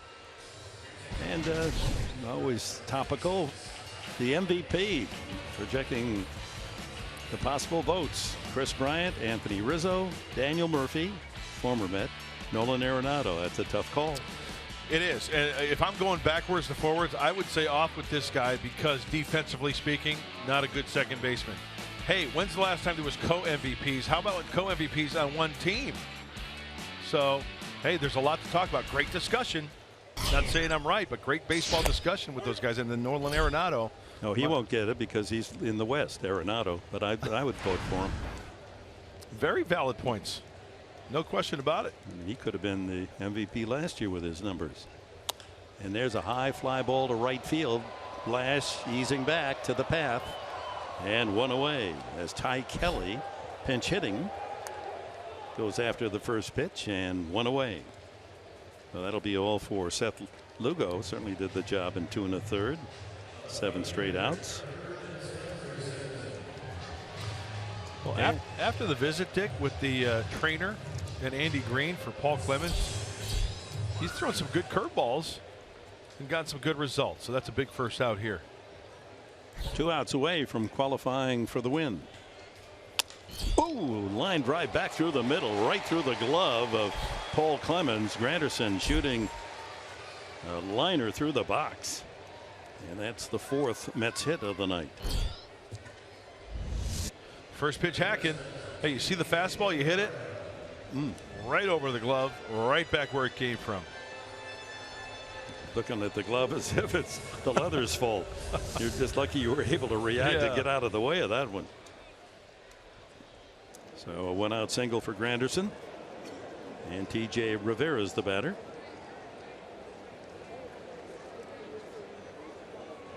Eric Goodell is warming up in the Mets pen.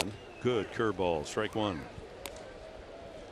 Yeah, he can't use that breaking ball enough. I know. He's got the good feel for it. A couple times left it up in the zone.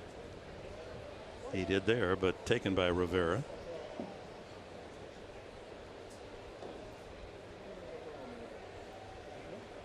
And another one, 0-2.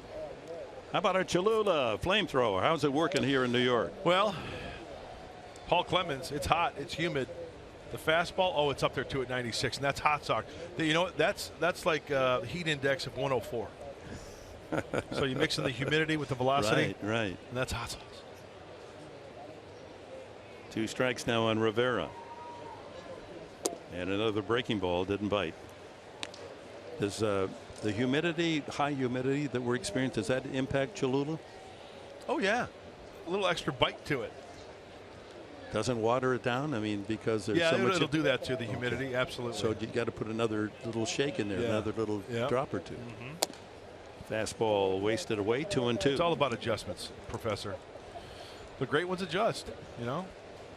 It's just the way it is in any walk of life. Are you right-handed or left-handed? I don't know. Both hands. How you doing? 2-2. Nub back to the mound. Runner was going. Granderson advances to second. An easy put out 1-3, and there's 2 outs here in the 5th. It looks good. Oh, he just covered first base. Now he's kind of reaching over his head a little bit, kind of stretching a little bit. Both occasions has been when Paul Clemens has gone over to first base.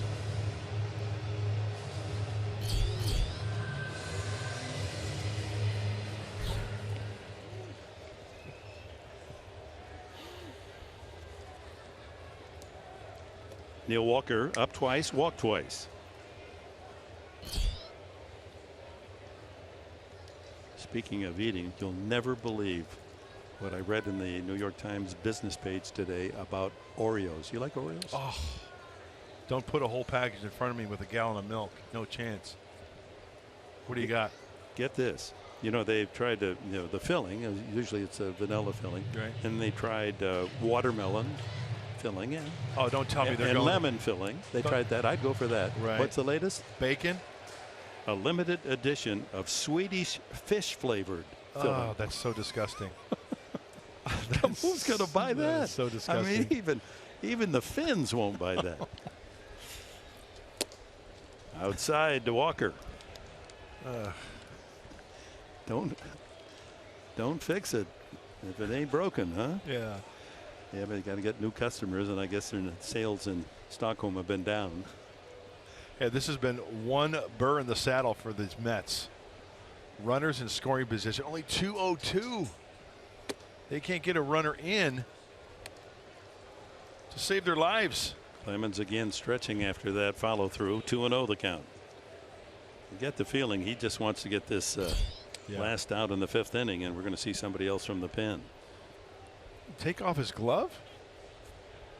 Did you see that? He took off his glove and put it on the mound and then took a little walk behind the mound. Did he tie his shoe or something? Like wrestlers in the Olympics when they're retiring, they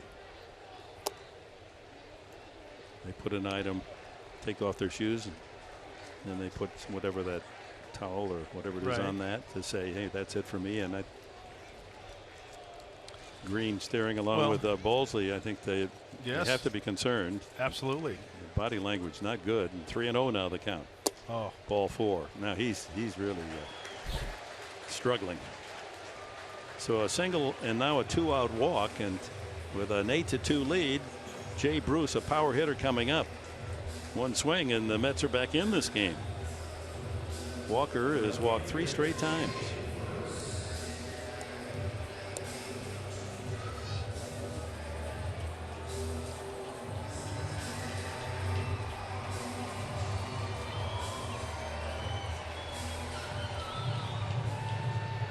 I think, you know what? That's the most animated I think Darren Balsley I've seen in a long time. He pretty much goes out there and says his piece and tries to help them out, maybe with a scouting report, maybe just has a refresher course, but it was almost as like, okay, let's go. If you're telling me you're okay, let's go. Buddy Ballman begins to throw. 2 on, 2 out to Bruce.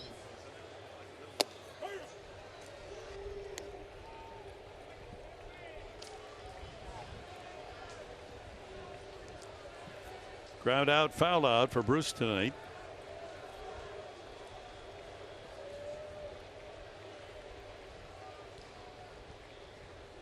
Breaking ball. Ooh, doesn't get the call there. 1-1. And Darren Balsley on the phone to make sure or see how far along Buddy Bauman is. Shouldn't take too long tonight.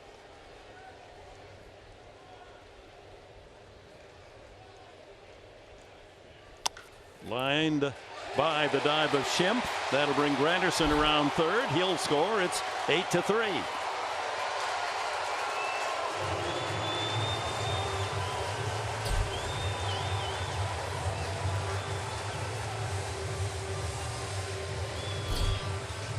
Stopping at second was Walker. And James Loney will be the batter. Got a left-hander trying to get ready, and Clemens obviously struggling. That was a breaking ball. Jay Bruce staying back just enough to hook that ball past the diving Schimpf. Anytime you put Schimpf in a sentence, you're in trouble. Well, they're not going to bring in the lefty as yet to pitch to Loney. Loney is singled and scored and grounded to second.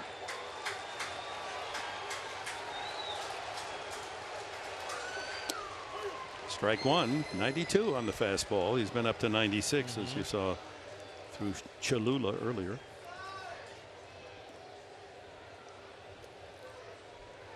Loney is 3 for 5 in his meetings against Clemens. I think that's interesting you mentioned that velocity. So if he throws another fastball, let's see if the velocity is down. Lifted to left down the line. That could be trouble right at the foul pole, and foul ball. Out of sight was Dickerson down in that corner at the 335 marker. This ball hooking off the left bat of Bruce. Not a lot of foul territory down there. A loud strike, a long strike for Jay Bruce. James Loney, check that. James Loney. So 2 strikes on Loney. Now that fastball was 94, so he's changing speeds with that fastball. First one was 92, that one 94. Doesn't like the feel of the ball, so a new one in play. Looks like that glove has been around Clemens for quite a while. Yeah. Just like a pair of good old shoes. That leather feels absolutely. so good. Yeah. 2 on, 2 out, a run in, 8-3 Padres, and 2 strikes on Loney. Another foul off to the left.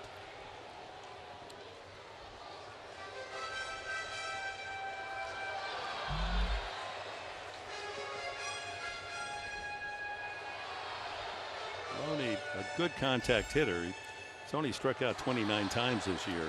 Puts it in play.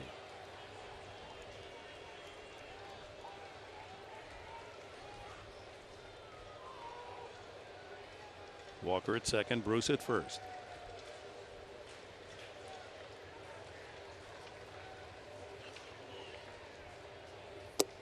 Strike 3 called. He got the call on the knees, and that's it for the Mets as James Loney caught looking, and 5 in the books. An official game now with the Padres in front, 8-3.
Been solid. I don't think when the year started we ever had any thought of him playing outfield for us.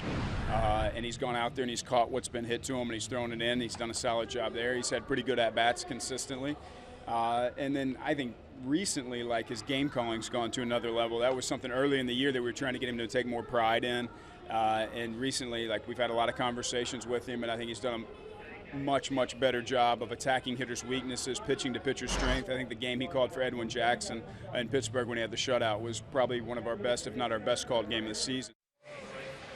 Well, you can credit those quality starts by Edwin Jackson in helping to build Christian Bethancourt's game-calling confidence, and he really has been able to field anything that's been thrown at him as far as positions. We've seen him out in left, we've seen him out in right, we've even seen him pitch this season, but of course the game-calling is something that Andy Green wants to see develop, and of course we will see more of Christian Bethancourt as the season progresses. No, he's a keeper. Thank you, Julie. I mean, if all else fails, we know he could come out of the pen and throw 97, 98. Jabari Blash leads off here in the 6th inning against the new Mets pitcher Eric Goodell. Goodell, 23 games, all in relief, has been tough to hit. 165 batting average against. Blash with a wrong field home run his first time up. And this pitching change brought to you by El Cajon Ford. Well, Eric Goodell throws the fastball, a splitter, and a curveball. He could touch mid-90s, 95, but he averages about 92. 2-2 to Blash. Kind of sneaky fast from Goodell.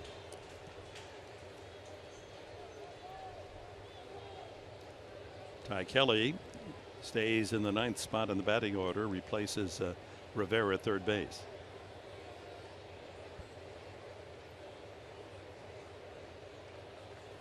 And a swing and a miss. Goodell strikes out Blash. So that's 8 straight Padres retired by the bullpen of the Mets. Christian Bethancourt comes up. His last time, he drilled one deep to left center field. Well, one thing for sure goes into the scouting report. That was a mistake breaking ball right in the middle of the plate. It speeds up his bat, and he connected for the long one. So that will go in the scouting report for other pitchers to look at. Good swing, though, from Christian.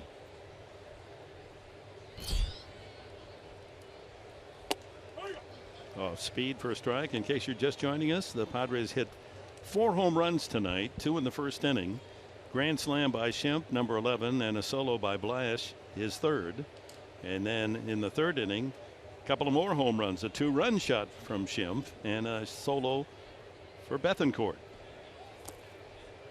Bethancourt 6th, Schimpf with his 11th and 12th, and Blash number 3. Travis d'Arnaud, a 2-run homer for 2 of the 3 runs scored by the Mets.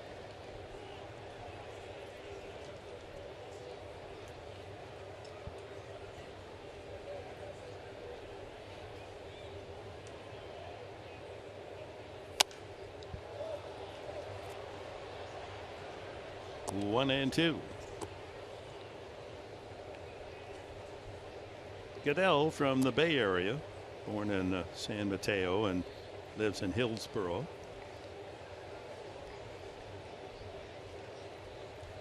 Attended UCLA.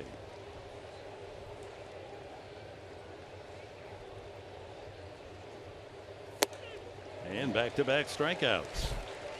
Blash and Bethancourt. Hey, one more on San Diego sports. Well, then tonight, watch a special edition of Extra 1360 Fox Sports San Diego from Chargers Park for all the latest NFL news. That's tonight at 9 p.m. on Fox Sports San Diego, presented by Land Rover San Diego.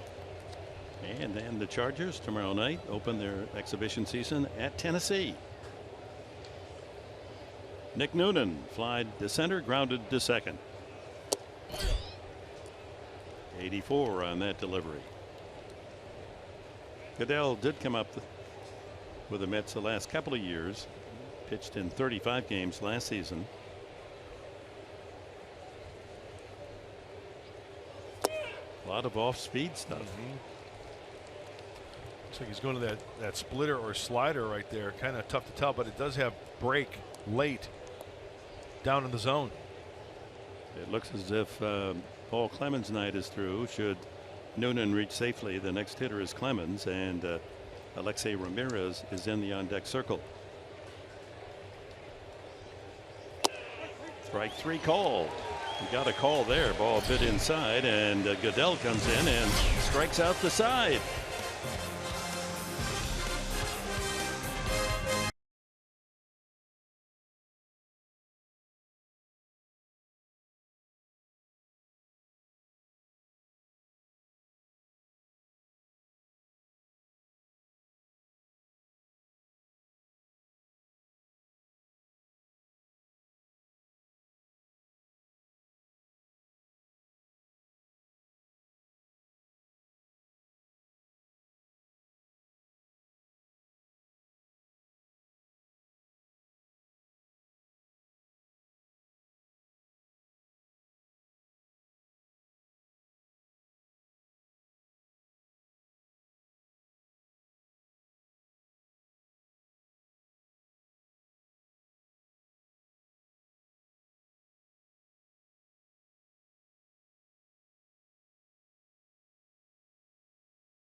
4 of those home runs off starter Logan Verrett. And the Padres built a 5-0 lead, then 5-2 Mets, then 8-2 Padres, and the Mets pick up a run in the 5th inning. 6th inning, here's Buddy Baumann making his 7th game appearance. It's been a pleasant surprise. Love the costume as well as Alexi Ramirez goes in on the double switch at shortstop. He'll be leading off next half inning for the Padres. But Baumann's throwing the ball well. First pitch strike at 87. Got to be a big thrill for Buddy back on August 6th. His first win against the Phillies. Chalk went up in the W column for the left-hander. d'Arnaud 2 for 2 in the game. A home run with a man on in the 2nd. And beat out an infield hit to deep 3rd in the 4th. Diaza and then Reynolds for the Mets here in the 6th. Another shot and another hit. d'Arnaud 3 for 3. He greets Baumann with a single. Yeah, hitting .228 on the season. This might be his best game of the year. Well, he turned on a fastball earlier in the ball game, and Bethancourt wants it down and away, and that one's up.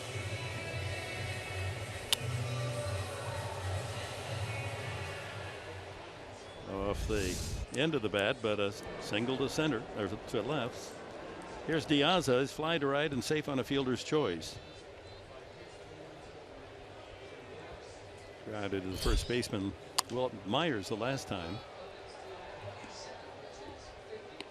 They're giving the line on Paul Clemens. He threw 87 pitches, 5 innings, 3 runs, all earned, 5 hits, 3 walks, 3 strikeouts.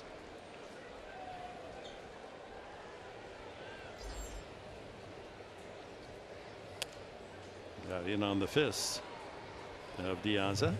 0-2.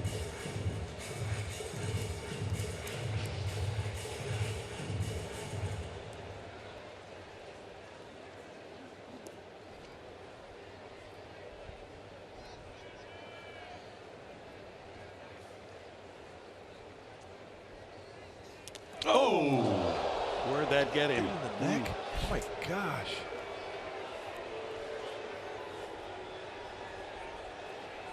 Shaw.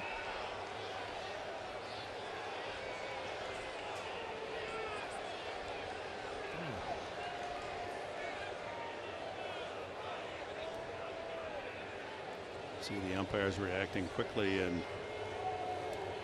Wil Myers raced over from first to get between anything that might happen between home plate and Baumann.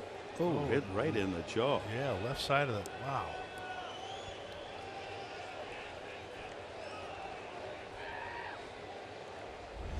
Boy, fortunately, he's on his feet. I mean, you do that in boxing, you're going to be at a knee and taking an 8 count.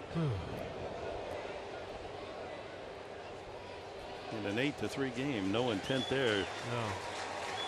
That puts a base runner aboard, so 2 on with no one out. He can take a punch. Diaza.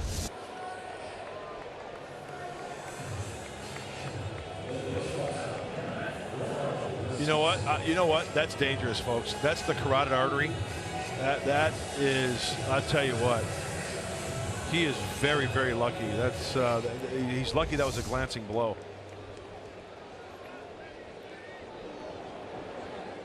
So 2 on here. That's trying to scramble back, trailing 8-3. Matt Reynolds has struck out and grounded to short. Ball 1 outside.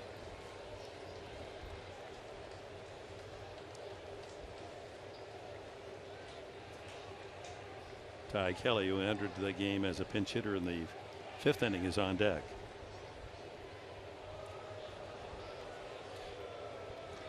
It's unnerving to the pitcher, too. Sure. And I can understand you get a ball up around the head and the neck area. I mean, yeah, tempers are going to flare a little bit, even though it's not intentional. The last thing Buddy Baumann wants is multiple base runners with an 8-3 lead. Change up. 1-1.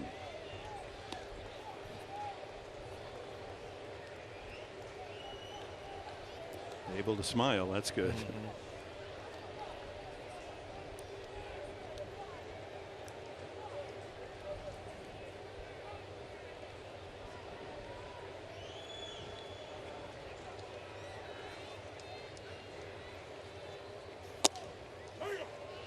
Good pitch. 1-2.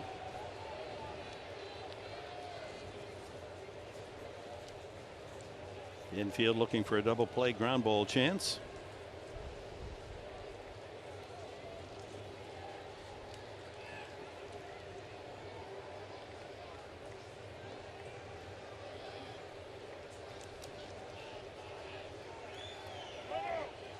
Time called.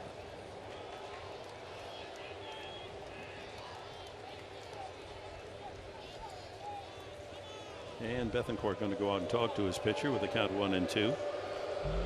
Yeah, you don't want to get crossed up with that guy in second base.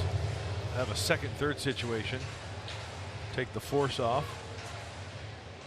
Baumann was injured very early in spring training and had a very slow start to the season. Missed more than a month. Worked his way back into shape.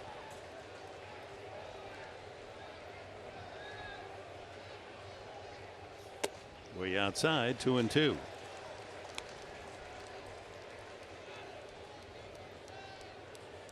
Native of Missouri and attended Missouri State University. The Royals picked him in the 7th round 7 years ago. Been stuck in the Kansas City minors. Did he go? No, says first base umpire Mike Estabrook. Oh, I beg to differ on that one.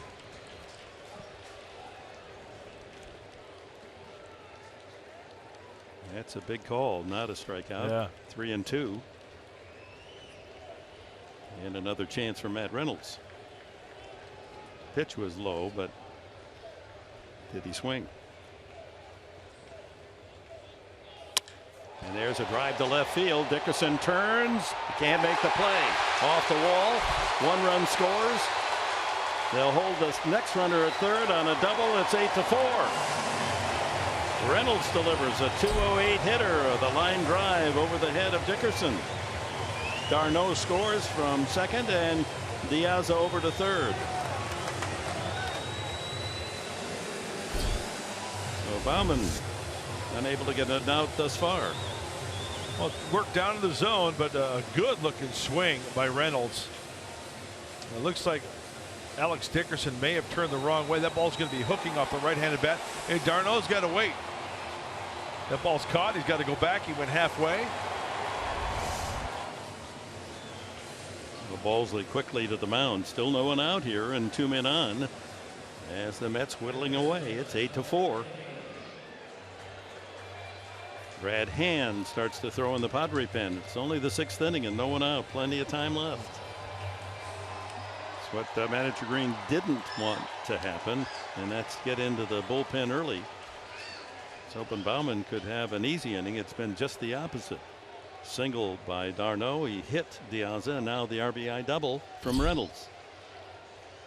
Kelly the batter. Switch hitter. Fly deep to right field his first time. That was facing the starter Paul Clemens. Brad Hand. Another hit. Only 1 run will score. Have to hold on third on the line drive. Diaz checks in. 8-5 the score. Kelly with the RBI single. 4 straight batters reach against the lefty Buddy Baumann. Yeah, breaking ball trying to backdoor it and just catches too much of the plate there. And lefty on righty going to speed up his bat. Hits it through that hole on the high breaking ball.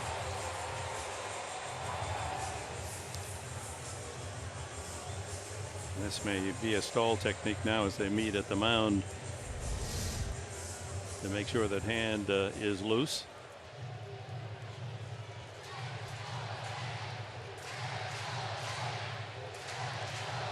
As we mentioned, when Diaz was hit, it can be disturbing, upsetting to the pitcher too. He doesn't want to do that, and he's upset with himself. And since then, he's given up an RBI double, an RBI single, and Andy Green's going to make a pitching change. So here in the 6th inning with no one out, the Mets have scored 2, and they have 2 men on. The tying run coming to the plate. 8-5, San Diego.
All brought to you by RCP Block and Brick.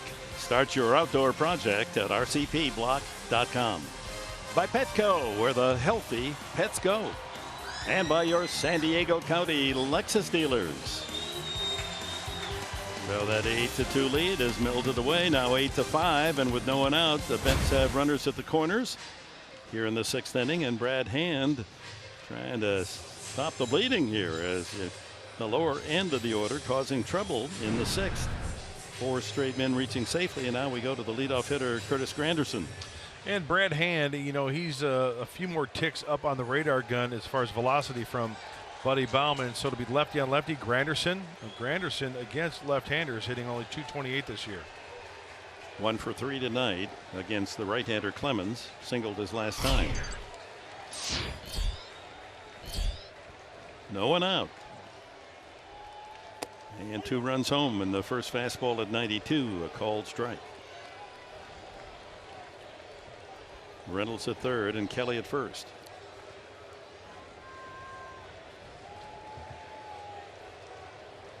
And has had the better of it previous meetings.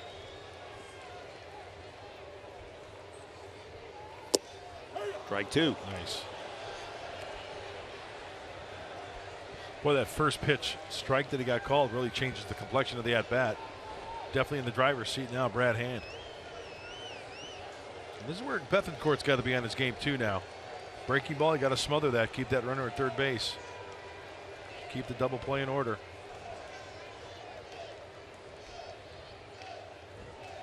Got him to chase a breaking ball in the dirt. 3-pitch strikeout. Granderson gone, 1 away. Well, sometimes a pitcher gets the benefit of a call, and I think Brad Hand gets a call the first pitch. It was the fastball up. Second pitch down and away. Uno dos, adios on the breaking ball in the dirt, and a nice job by Bethencourt to smother it. Wilmer Flores is going to bat for the pitcher. Pitcher inserted in the double switch in the number 2 spot in the batting order. Flores having a decent season, especially in the power department. 11 home runs for the shortstop. Infield set for 2. Ground ball up the middle. Nice glove by Schimpf. He gets 1 there. Back to first. Not in time. A run scores. It's now 8-6 as Reynolds comes in from third. Terrific play by Schimpf. He took that right out of center field. That was a fantastic play by Ryan Schimpf. I thought this ball was going to short him up. I thought it was going to eat him up.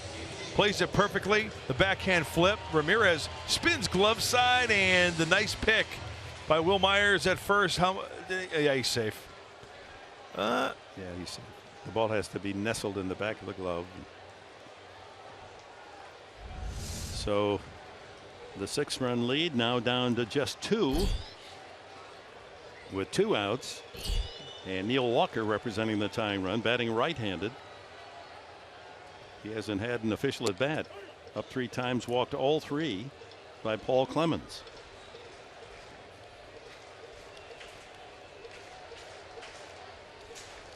All 3 of those runs will be charged to Buddy Bauman. Hey, be careful with the breaking ball first strike to Neil Walker. You don't want to speed up his bat. He's got 6 home runs this year from the right side.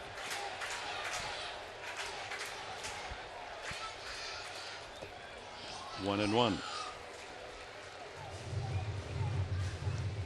Inning started with d'Arnaud single to left. Diaza was hit by a pitch in the neck. Reynolds doubled in a run. Ty Kelly then singled in another, and the 3rd run is scored on the fielder's choice off the bat of pinch hitter Flores, who's now at first base.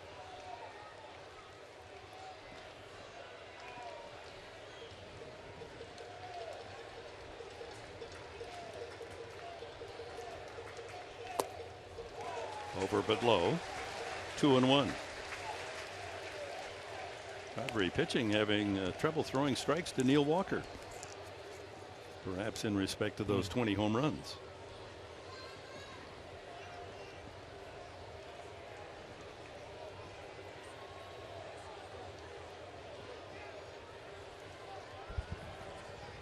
Fastball away.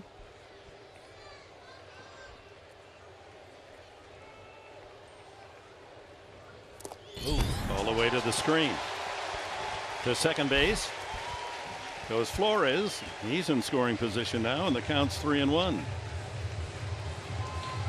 Boy, not too many times you see guys spike fastballs. It's a fastball he wants away. Wow, that is very rare. You'll see the slider, you see the curveball, but the fastball? So the wild pitch positions Flores in scoring position, and a 3-1 count on Walker. And a home run hitter with a count definitely in his favor.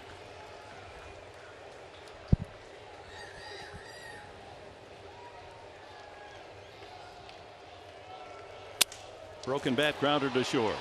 Ramirez gets a chance and throws him out. But 3 more for the Mets. It's an 8-6 game.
Game 4 home runs in the first 3 innings. Ryan Schimpf a grand slam in the first inning, and following him Jabari Blash the opposite field, and the Padres had an early 5-0 lead. In the third it was Schimpf again, a towering shot into the right field upper deck, a 2-run homer. 6 RBIs for Schimpf, and the Padres followed again with Bethancourt in the same inning. His solo shot to deep left center. Those are the 8 runs. Padres have not had a base runner since, as the bats have gone quiet for San Diego. 10 straight out since the Bethancourt home run. New pitcher for the Mets is Hansel Robles. Robles is 5-4, all in relief, and opposing hitters batting just .244. 49th game for the right-hander. Fastball, slider, changeup. Guy's got a live arm. He's touched 99. Averages about 95. Ramirez hitting in the 9th spot will lead off. Then top of the order, Jankowski and Myers. Padres 8 runs on 6 hits. Just the reverse for the Mets, 6 runs on 8 hits. Strike on the outside corner at 98. 237 on the season for Ramirez. Home run total way down from his career when he averaged about 15 a season in the American League.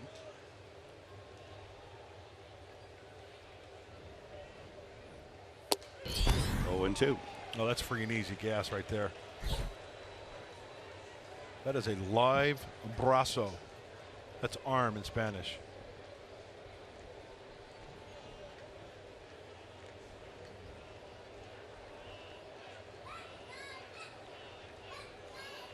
Although 6 earned runs in his last 3 appearances, so hopefully the Padres can distance themselves rather than just 2 runs.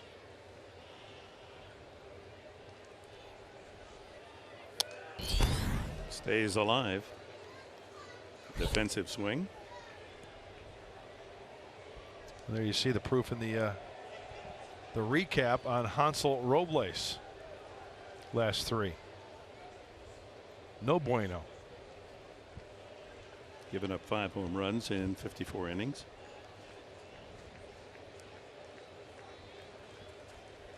Foul back.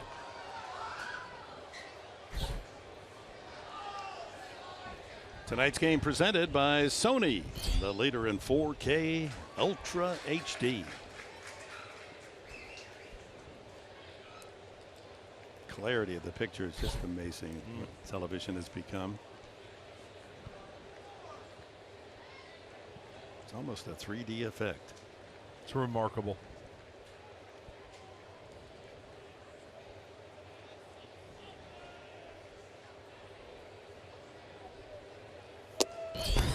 Ooh, got a call. And that's 5 straight Padres that have struck out. Schiff struck out ending the 5th. Struck out the side, did Goodell in the 6th, and now Ramirez to open the 7th. Not afraid to bury that fastball in. Robles gets a call. And you know what? Both ways. It's been working both ways tonight. Paul Emmel behind the plate. Gave him a call there. Jankowski has struck out twice. He led off the game with a single to left and scored. So he set the table. Myers then walked. Solarte walked, and Schimpf hit the grand slam.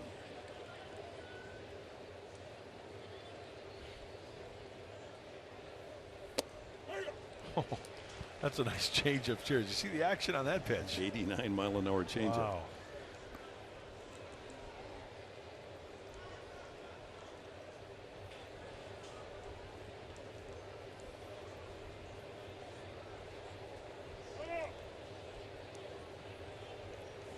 Well, the Mets have stolen the momentum. Padres leading 8-2. They've cut it to 8-6. Meanwhile, Mets pitching has totally stifled the Padre hitting since the 3rd. Not a base runner. 11 in a row retired. And nothing but strikes from Robles. Will Myers on deck.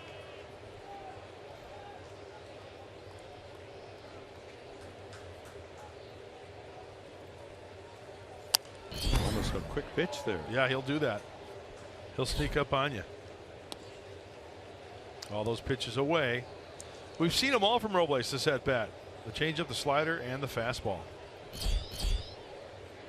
8 pitches, all strikes from Robles.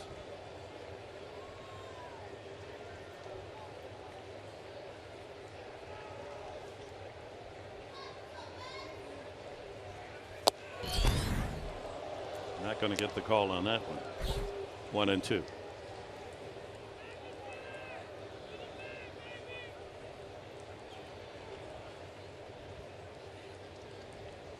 Padres like to see Jankowski get on there, see if they can steal a bag, get something going.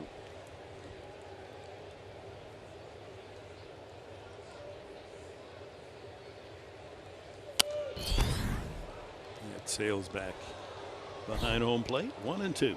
Everything's away. They're giving Travis Jankowski left field, and with that said, Curtis Granderson shading that left field line.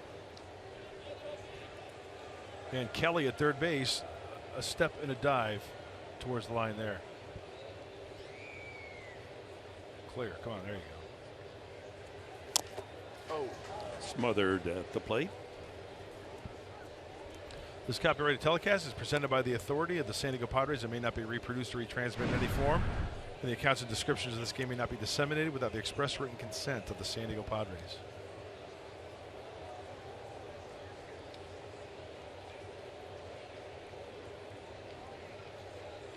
A ball, 2 strikes on the Padre leadoff man.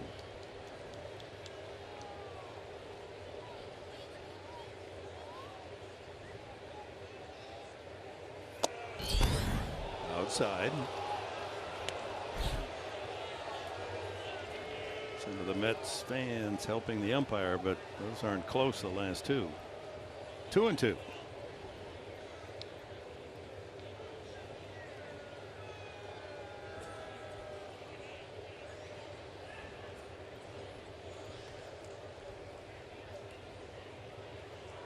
Shook off a changeup. Now he's going back to the changeup.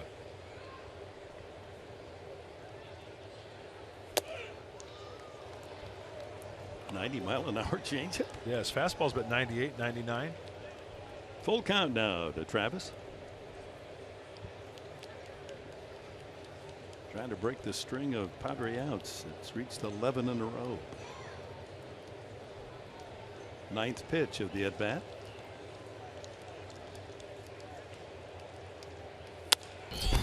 Left field, and Granderson positioned perfectly for the second out. Nobody sees sports quite the way Colin Cowherd and Jason Whitlock do. The brains to know, the guts to say. Catch Colin and Jason on FS1's new daily sports talk show at Speak for Yourself. Weekdays at 3 p.m. Pacific. Will Myers steps up. He's walked twice, scored once. Fly to center field his last time.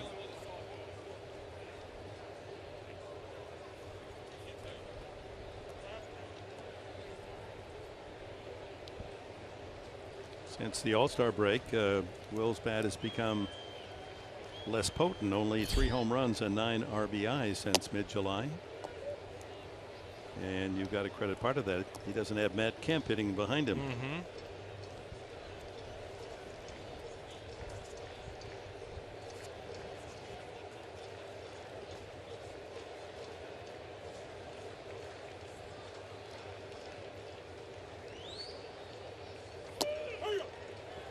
Off speed, 1-1.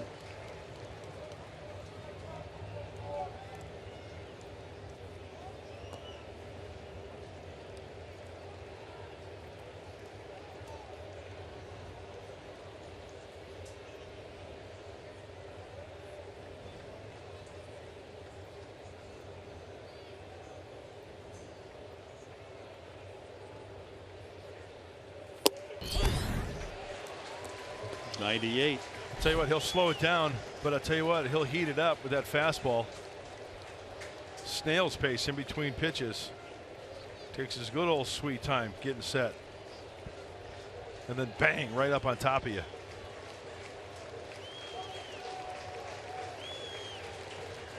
Ten Padres have struck out tonight.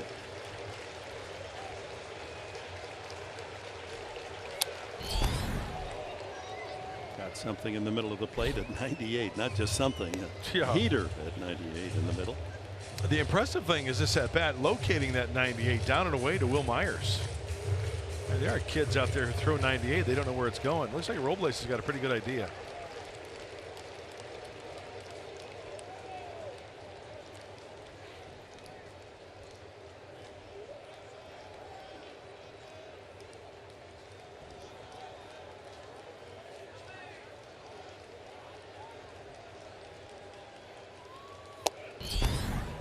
Two and two.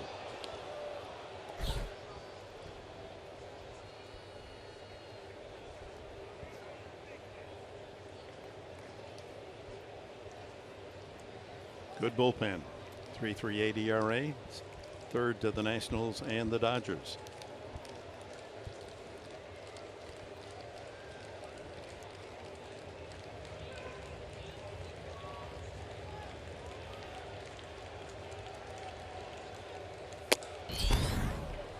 Way upstairs and a full count.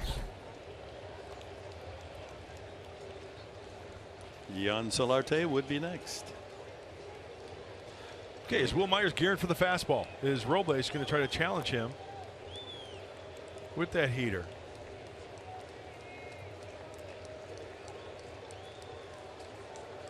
Fastball away.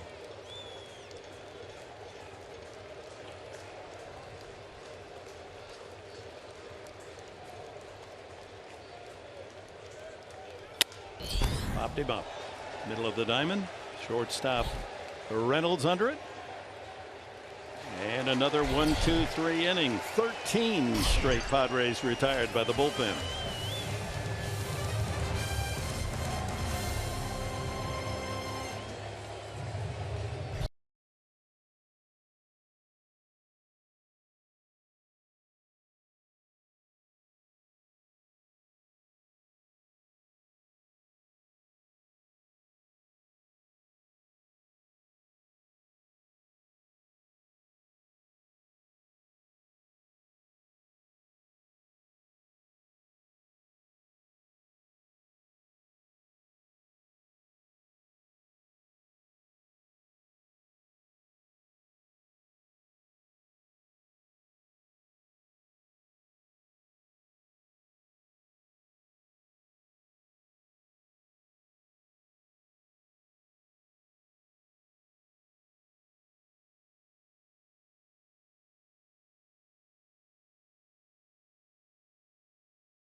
feel from baseball has built my character, has taught me lessons like integrity, hard work.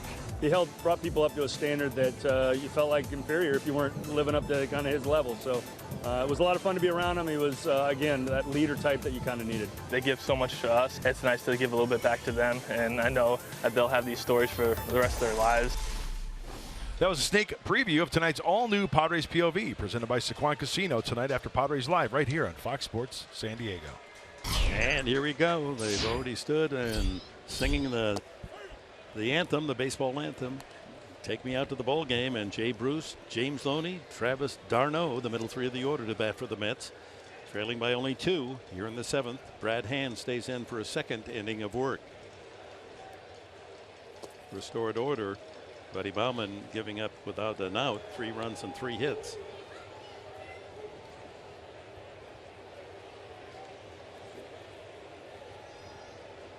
Hand came in to retire all 3 men that he had faced.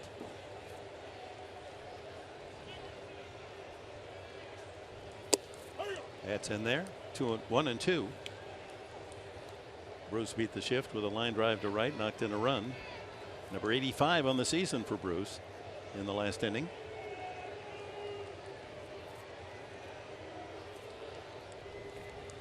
Another left-hander, James Loney on deck. Boy, this could be one of the biggest innings here. 2-run lead, meat of the order. d'Arnaud swinging the hot bat with 3 hits. Loney has a hit.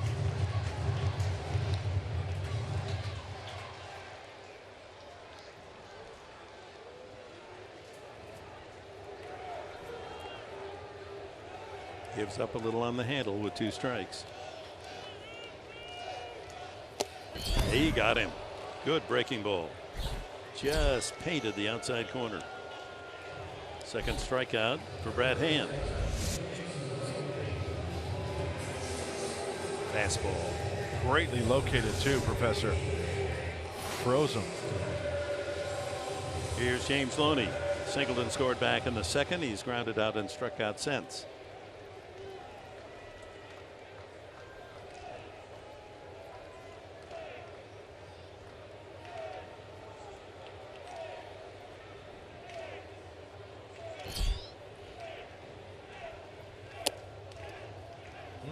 Pretty good pitch. 94 on the fastball.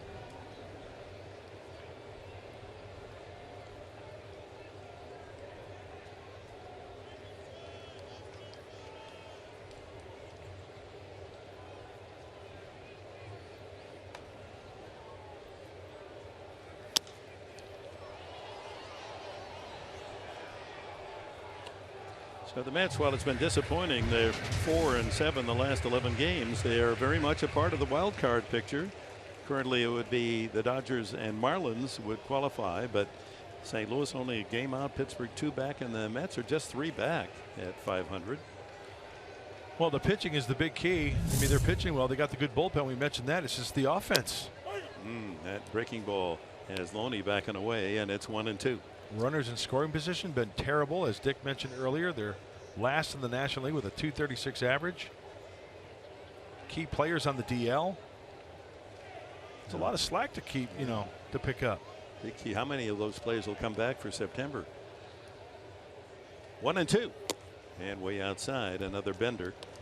They thought with all these injuries to key players, they thought that Conforto would be the guy that kind of helped him out a little bit, but he was sent down recently.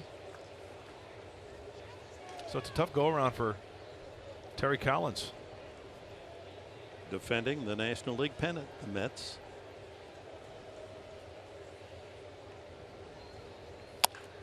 Softly hit. Solarte on the second base side. 2 away. Tonight's cold hard facts are brought to you by Clean, Crisp, Coors Light. New York Mets this season. How about this? 500 record, 500 at home, 500 on the road. Runs scored, 1 run difference between how many they've scored and how many they've allowed. I would have thought that they, with their pitching, that it wouldn't be that close. Yep. There's the banner. Gets you to the World Series. Kansas City prevailing. Travis d'Arnaud, 3 for 3. First time up, 2-run home run. Beat out a infield hit the third and singled to left and scored the last inning. Well, there's 2/5 of the future of the rotation right there. Jacob deGrom, Noah Syndergaard. Syndergaard got cuffed around yesterday by Arizona, 9-0. That's some serious wigs right there.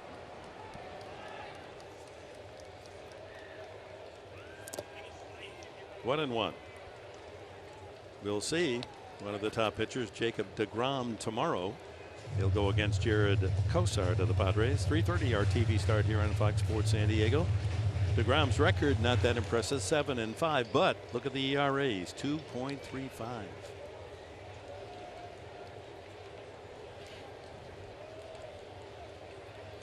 A ball and a strike to the Mets catcher. Up high. And my partner here, Mark Grant, can hardly sit still because after the game tomorrow night, after the game, a concert with Styx. Yes. I believe a Chicago band. Come Sail Away. Dennis DeYoung, right? Lead singer. Good friends with Tony La Russa, actually. Good band, Styx. 2-1. That'll be out of play.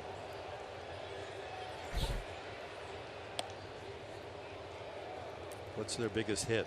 Oh, there was Come Sail Away. There was Domo Arigato, Mr. Roboto, Domo. Too Much Time on My Hands. Too much time on my hands. Sorry, I asked. That's okay. Yeah, it's all good. Is it? 2-2 now to d'Arnaud. Ooh, inside. Good take by d'Arnaud. Yeah, he wanted to on that breaking ball. Come Sail Away.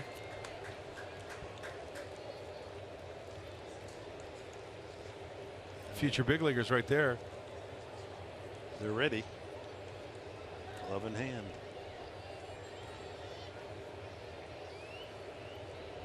Three-two pitch. Got him looking. And oh, we got a high strike call there. Couple of punch outs for Brad Hand. He strikes out 3 in his 2 innings of work. 7 complete. Padres still lead it 8-6.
All right, thank you, gentlemen. Let's see if Jan Solardi and the Padres here in the 8th inning can get a base runner. 13 straight outs.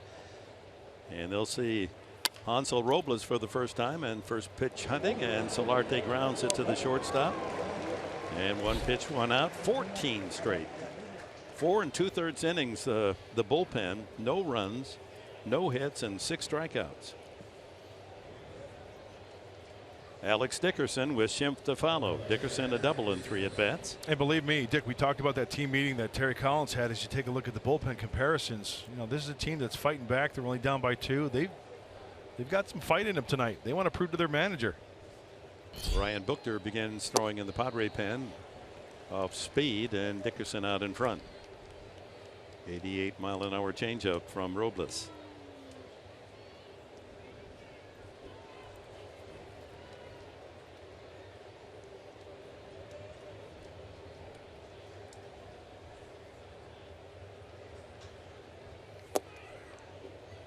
One and one. There's the old left-hander, Ryan Buchter. His grandfather was there to watch him pitch in Pittsburgh, and I came on to New York to cheer him on. Pull to the right side. Oh, just a series of outs for the Padre hitters since the 3rd inning. Now let's check on our Carl's Jr. star of the game. Here he is, Ryan Schimpf. First time up, bases loaded. His first career grand slam in the bigs. And an early 4-0 lead against Logan Verrett, and he wasn't satisfied with that. The next at bat, man on, that 2-run shot, and this was the longest of the home runs tonight, way upstairs. Numbers 11 and 12 for our Carl's Jr. star of the game, Ryan Schimpf.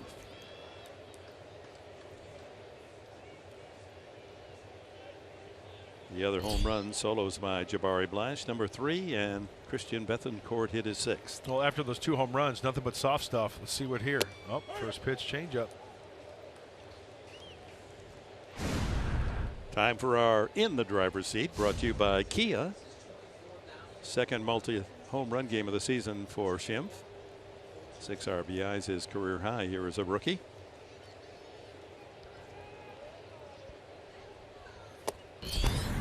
Late on that swing, 0-2. Man, it's as if somebody turned the switch. The Padres with 8 runs, 4 home runs in the first 3 innings, and then it got really dark. Well, the velocity has gone up on these Mets arms after Verrett left the ball game. Outside 1-2. Lugo, Goodell, Robles.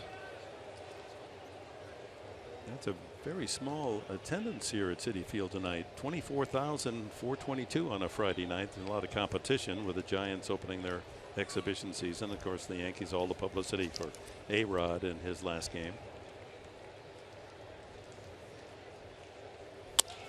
Ground ball up the middle, backhanded by Walker.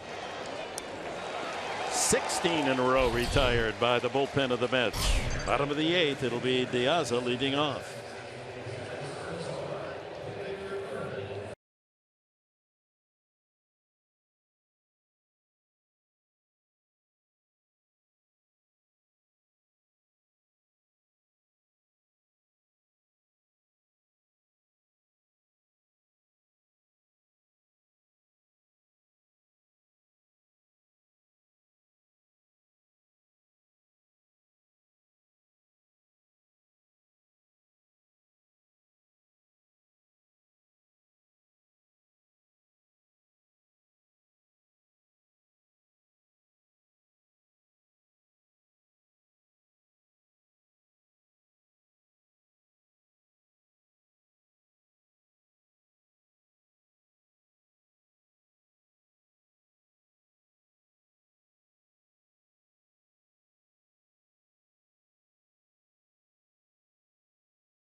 for the game and being positive.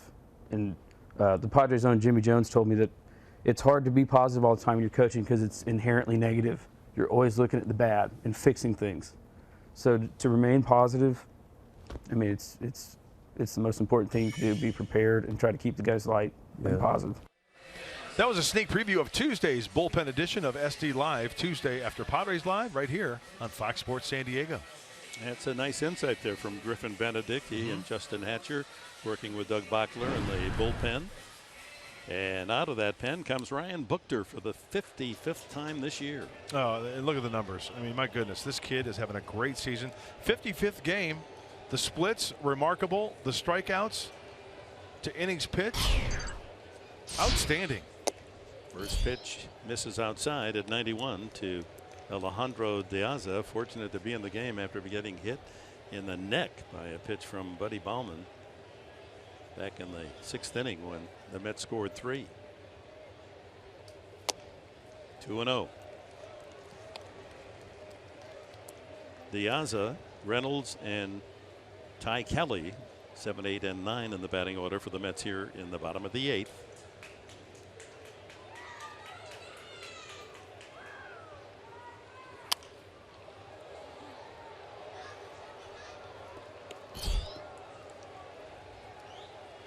Paul Clemens started, got his 5 innings in, barely.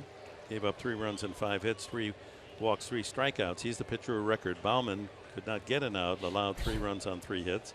Hand restored order. All 6 men he faced, he got rid of, 3 on strikeouts. 2-2 now to Diaza. Now Buchter trying to work the 8th, and our guess is that Brandon Maurer will get ready for the 9th.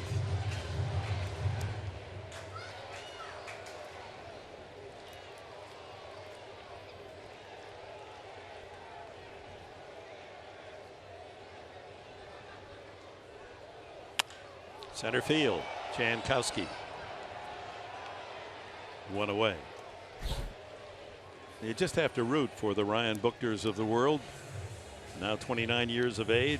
He was a long shot to even sign a pro contract. The Washington Nationals saw him as a prospect 33rd round in 2005 and lingered in the minor leagues. Came up to Atlanta for 1 game.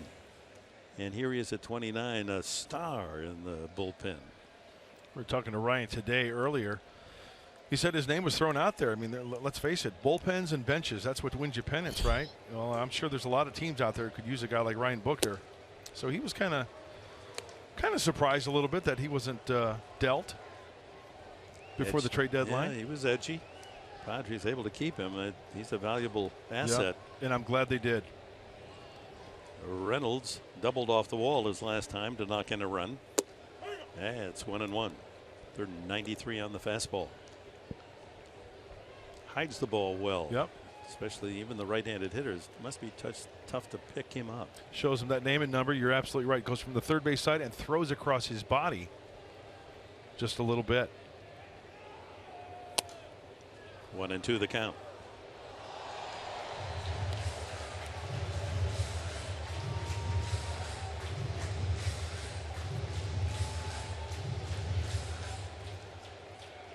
The numbers don't lie in the case of Buchter. 50+ innings, only 29 hits, and 66 strikeouts in 50 innings. Center field, Jankowski's there. Well hit, but line out to the center fielder, 2 gone. A reminder that tonight's game is presented by Sony, the leader of 4K Ultra HD. Ty Kelly entered the game as a pinch hitter, 5th inning, sent a long out to right. And the next time up in the 3-run 6th inning for the Mets, knocked in a run with a single to left.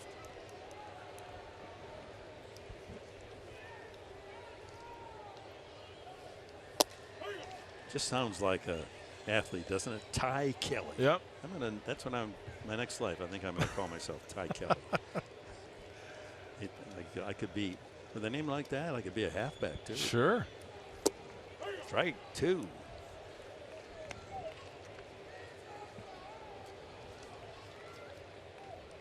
Or be a restaurateur. Thai food. 0-2. Upstairs, 1 and 2.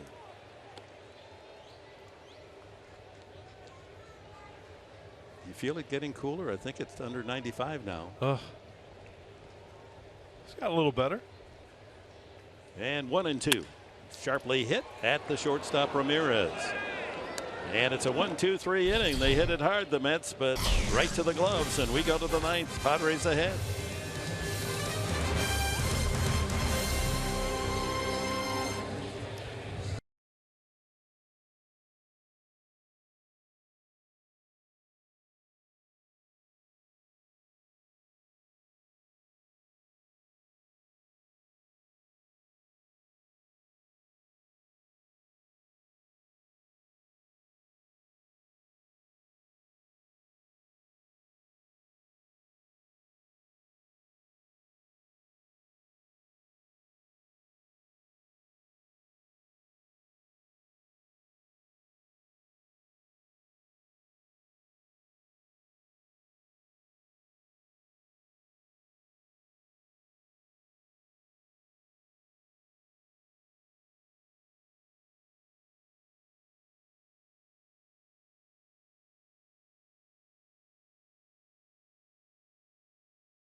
After 3, and the Mets bullpen has come on and been outstanding. Seth Lugo, Eric Goodell, and currently Hansel Robles have not allowed a base runner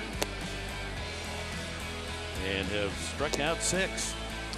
16 in a row retired by the bullpen. Yeah, the one thing that's noticed, Dick, after Verrett was in there, he was 89, maybe 90. I'll tell you what, Lugo, live arm. Goodell had some sneaky fast stuff, about 92, 93-ish. But there you see the line.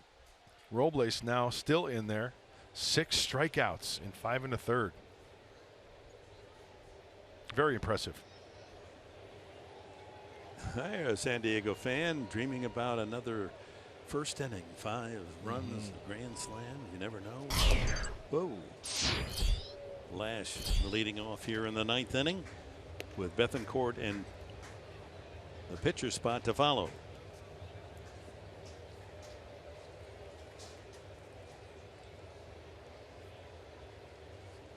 Lash, his home run to the opposite field in the first inning, his 3rd of the year.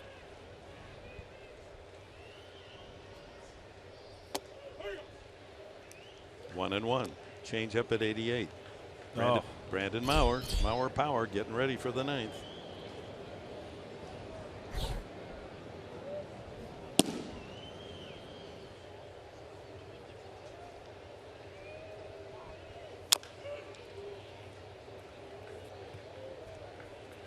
Looking ahead to the Mets 9th inning, it'll be the top of the order. Granderson and the pitcher's spot, and Neil Walker. Yeah, it's time to take out a policy this inning and get some insurance. Let's take a look at the box score tonight. All 8 runs, 6 hits in the first 3 innings. 4 of the hits home runs. Lash with 1 of them. And the big star Ryan Schimm, 2 homers, 6 RBIs. Close but no call. 2 and 2.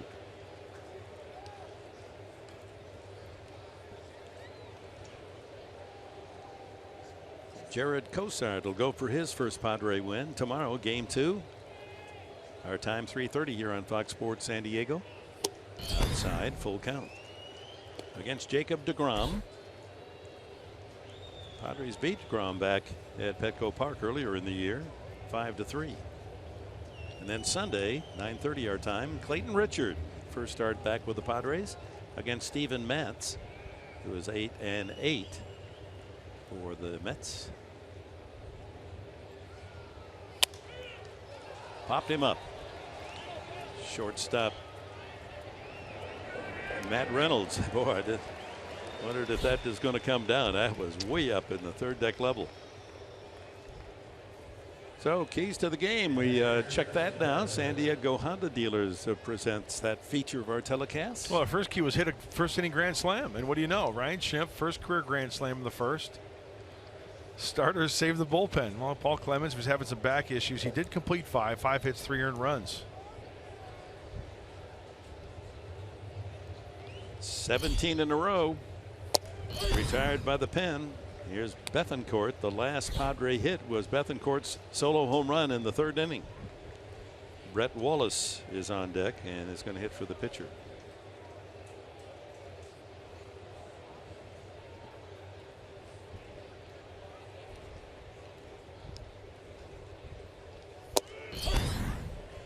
Oh, and 2. Pound in the strike zone. Hansel Robles. Hubba hubba.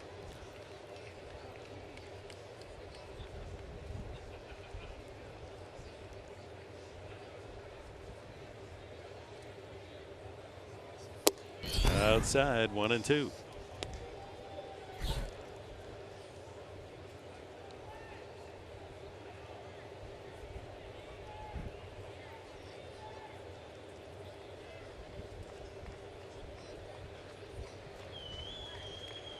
Ninth inning in New York, and the Padres hanging on to an 8-6 lead. And another strikeout. 7th by the pen. 18 in a row retired. That's the second by Robles. And here's Wallace.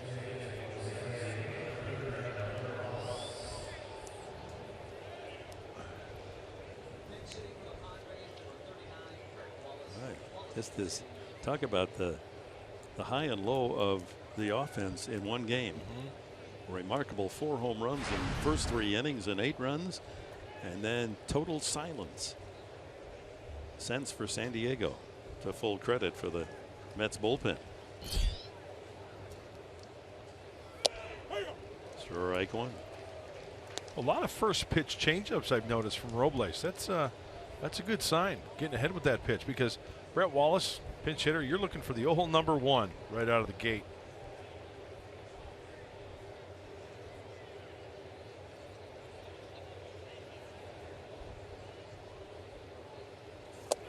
Oh, and 2. Change up. A little more taken off. That's 84. That's the slowest he's delivered in his 3 innings. And looking for 3 perfect innings in relief. Hansel Robles. Saving the pen.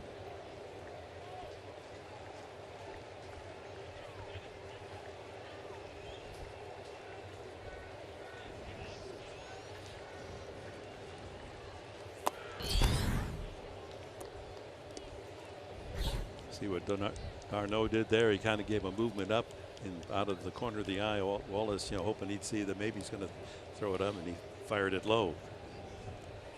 1 and 2 the count.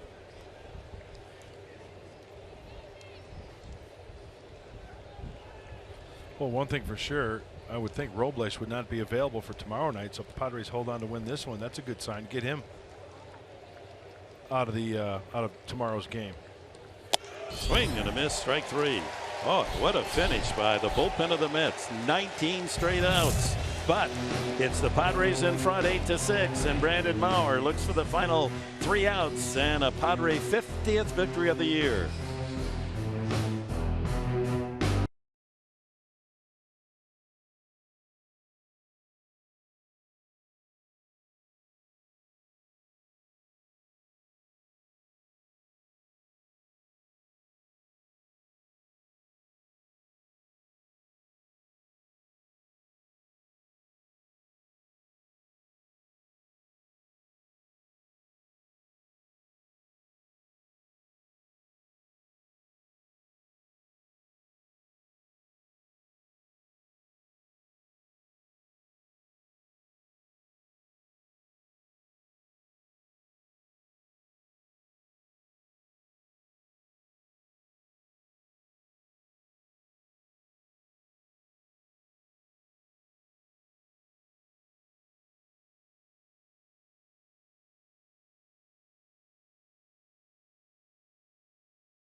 Grand slam by Schimpf. 3 more in the third. 2 of those on a second home run by Schimpf.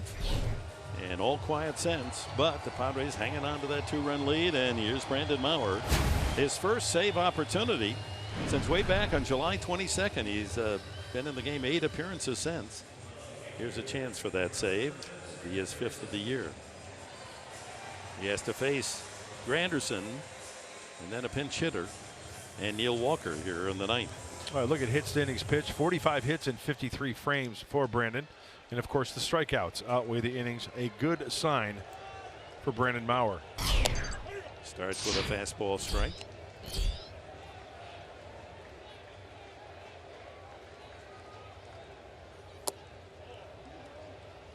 Low on the breaking ball. Kelly Johnson, pinch hitter deluxe, is on deck. Pitcher spot number 2 with all the shifts made. Well, the last 3 rough against the Phillies, but you know, there as a reliever, you're going to have those types of outings. It's about bouncing back, and he did just that. Stays at 1-2.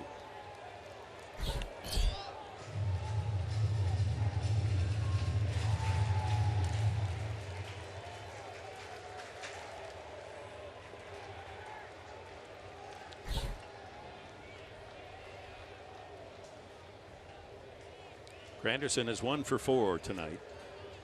Singleton scored back in the 5th.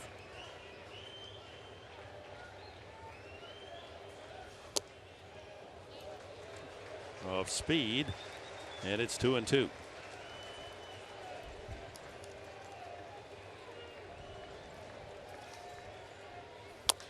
Pulled the first, foul.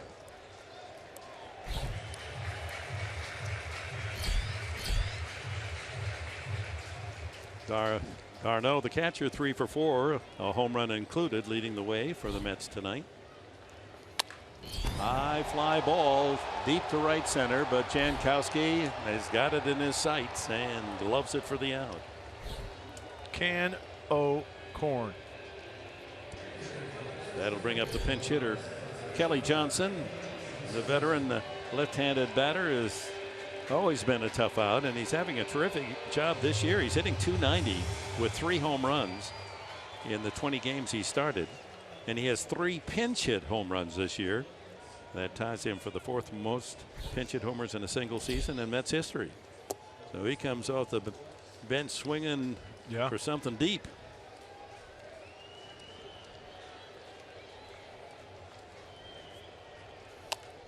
Jammed him there. 96 on the fastball.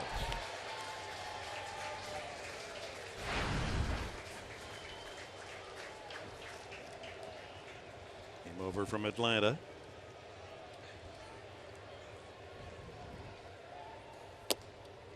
Two and 1. Neil Walker on deck. 8-6 Padres. 1 out here in the bottom of the 9th inning. Yeah, you want to pitch to Neil Walker with nobody on base. So Kelly Johnson, you got to be aggressive against him. That's a broken bat fly ball to center, and even off the shattered bat, it carried a long way. 2 out.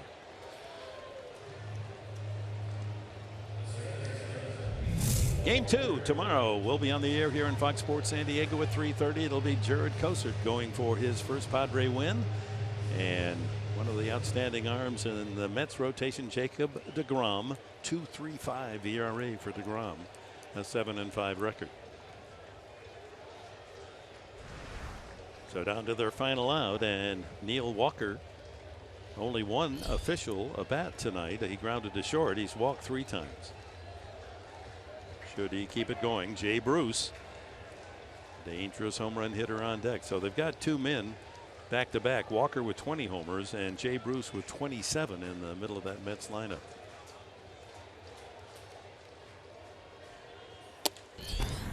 Fastball inside. Boy, that had good movement on it, though. Sometimes that ball will cut into the left-handed hitters.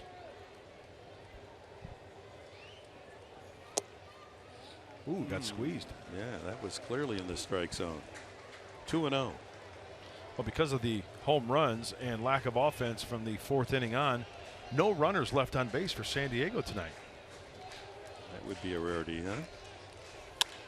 Fly ball, right center. Jankowski's calling. He's going to squeeze all 3 outs in the 9th inning. A 1-2-3 ninth. All to Jankowski, and the Padres have won the opener of this 3-game series. The final, Padres 8, the Mets 6. And here's Mike Pomerantz.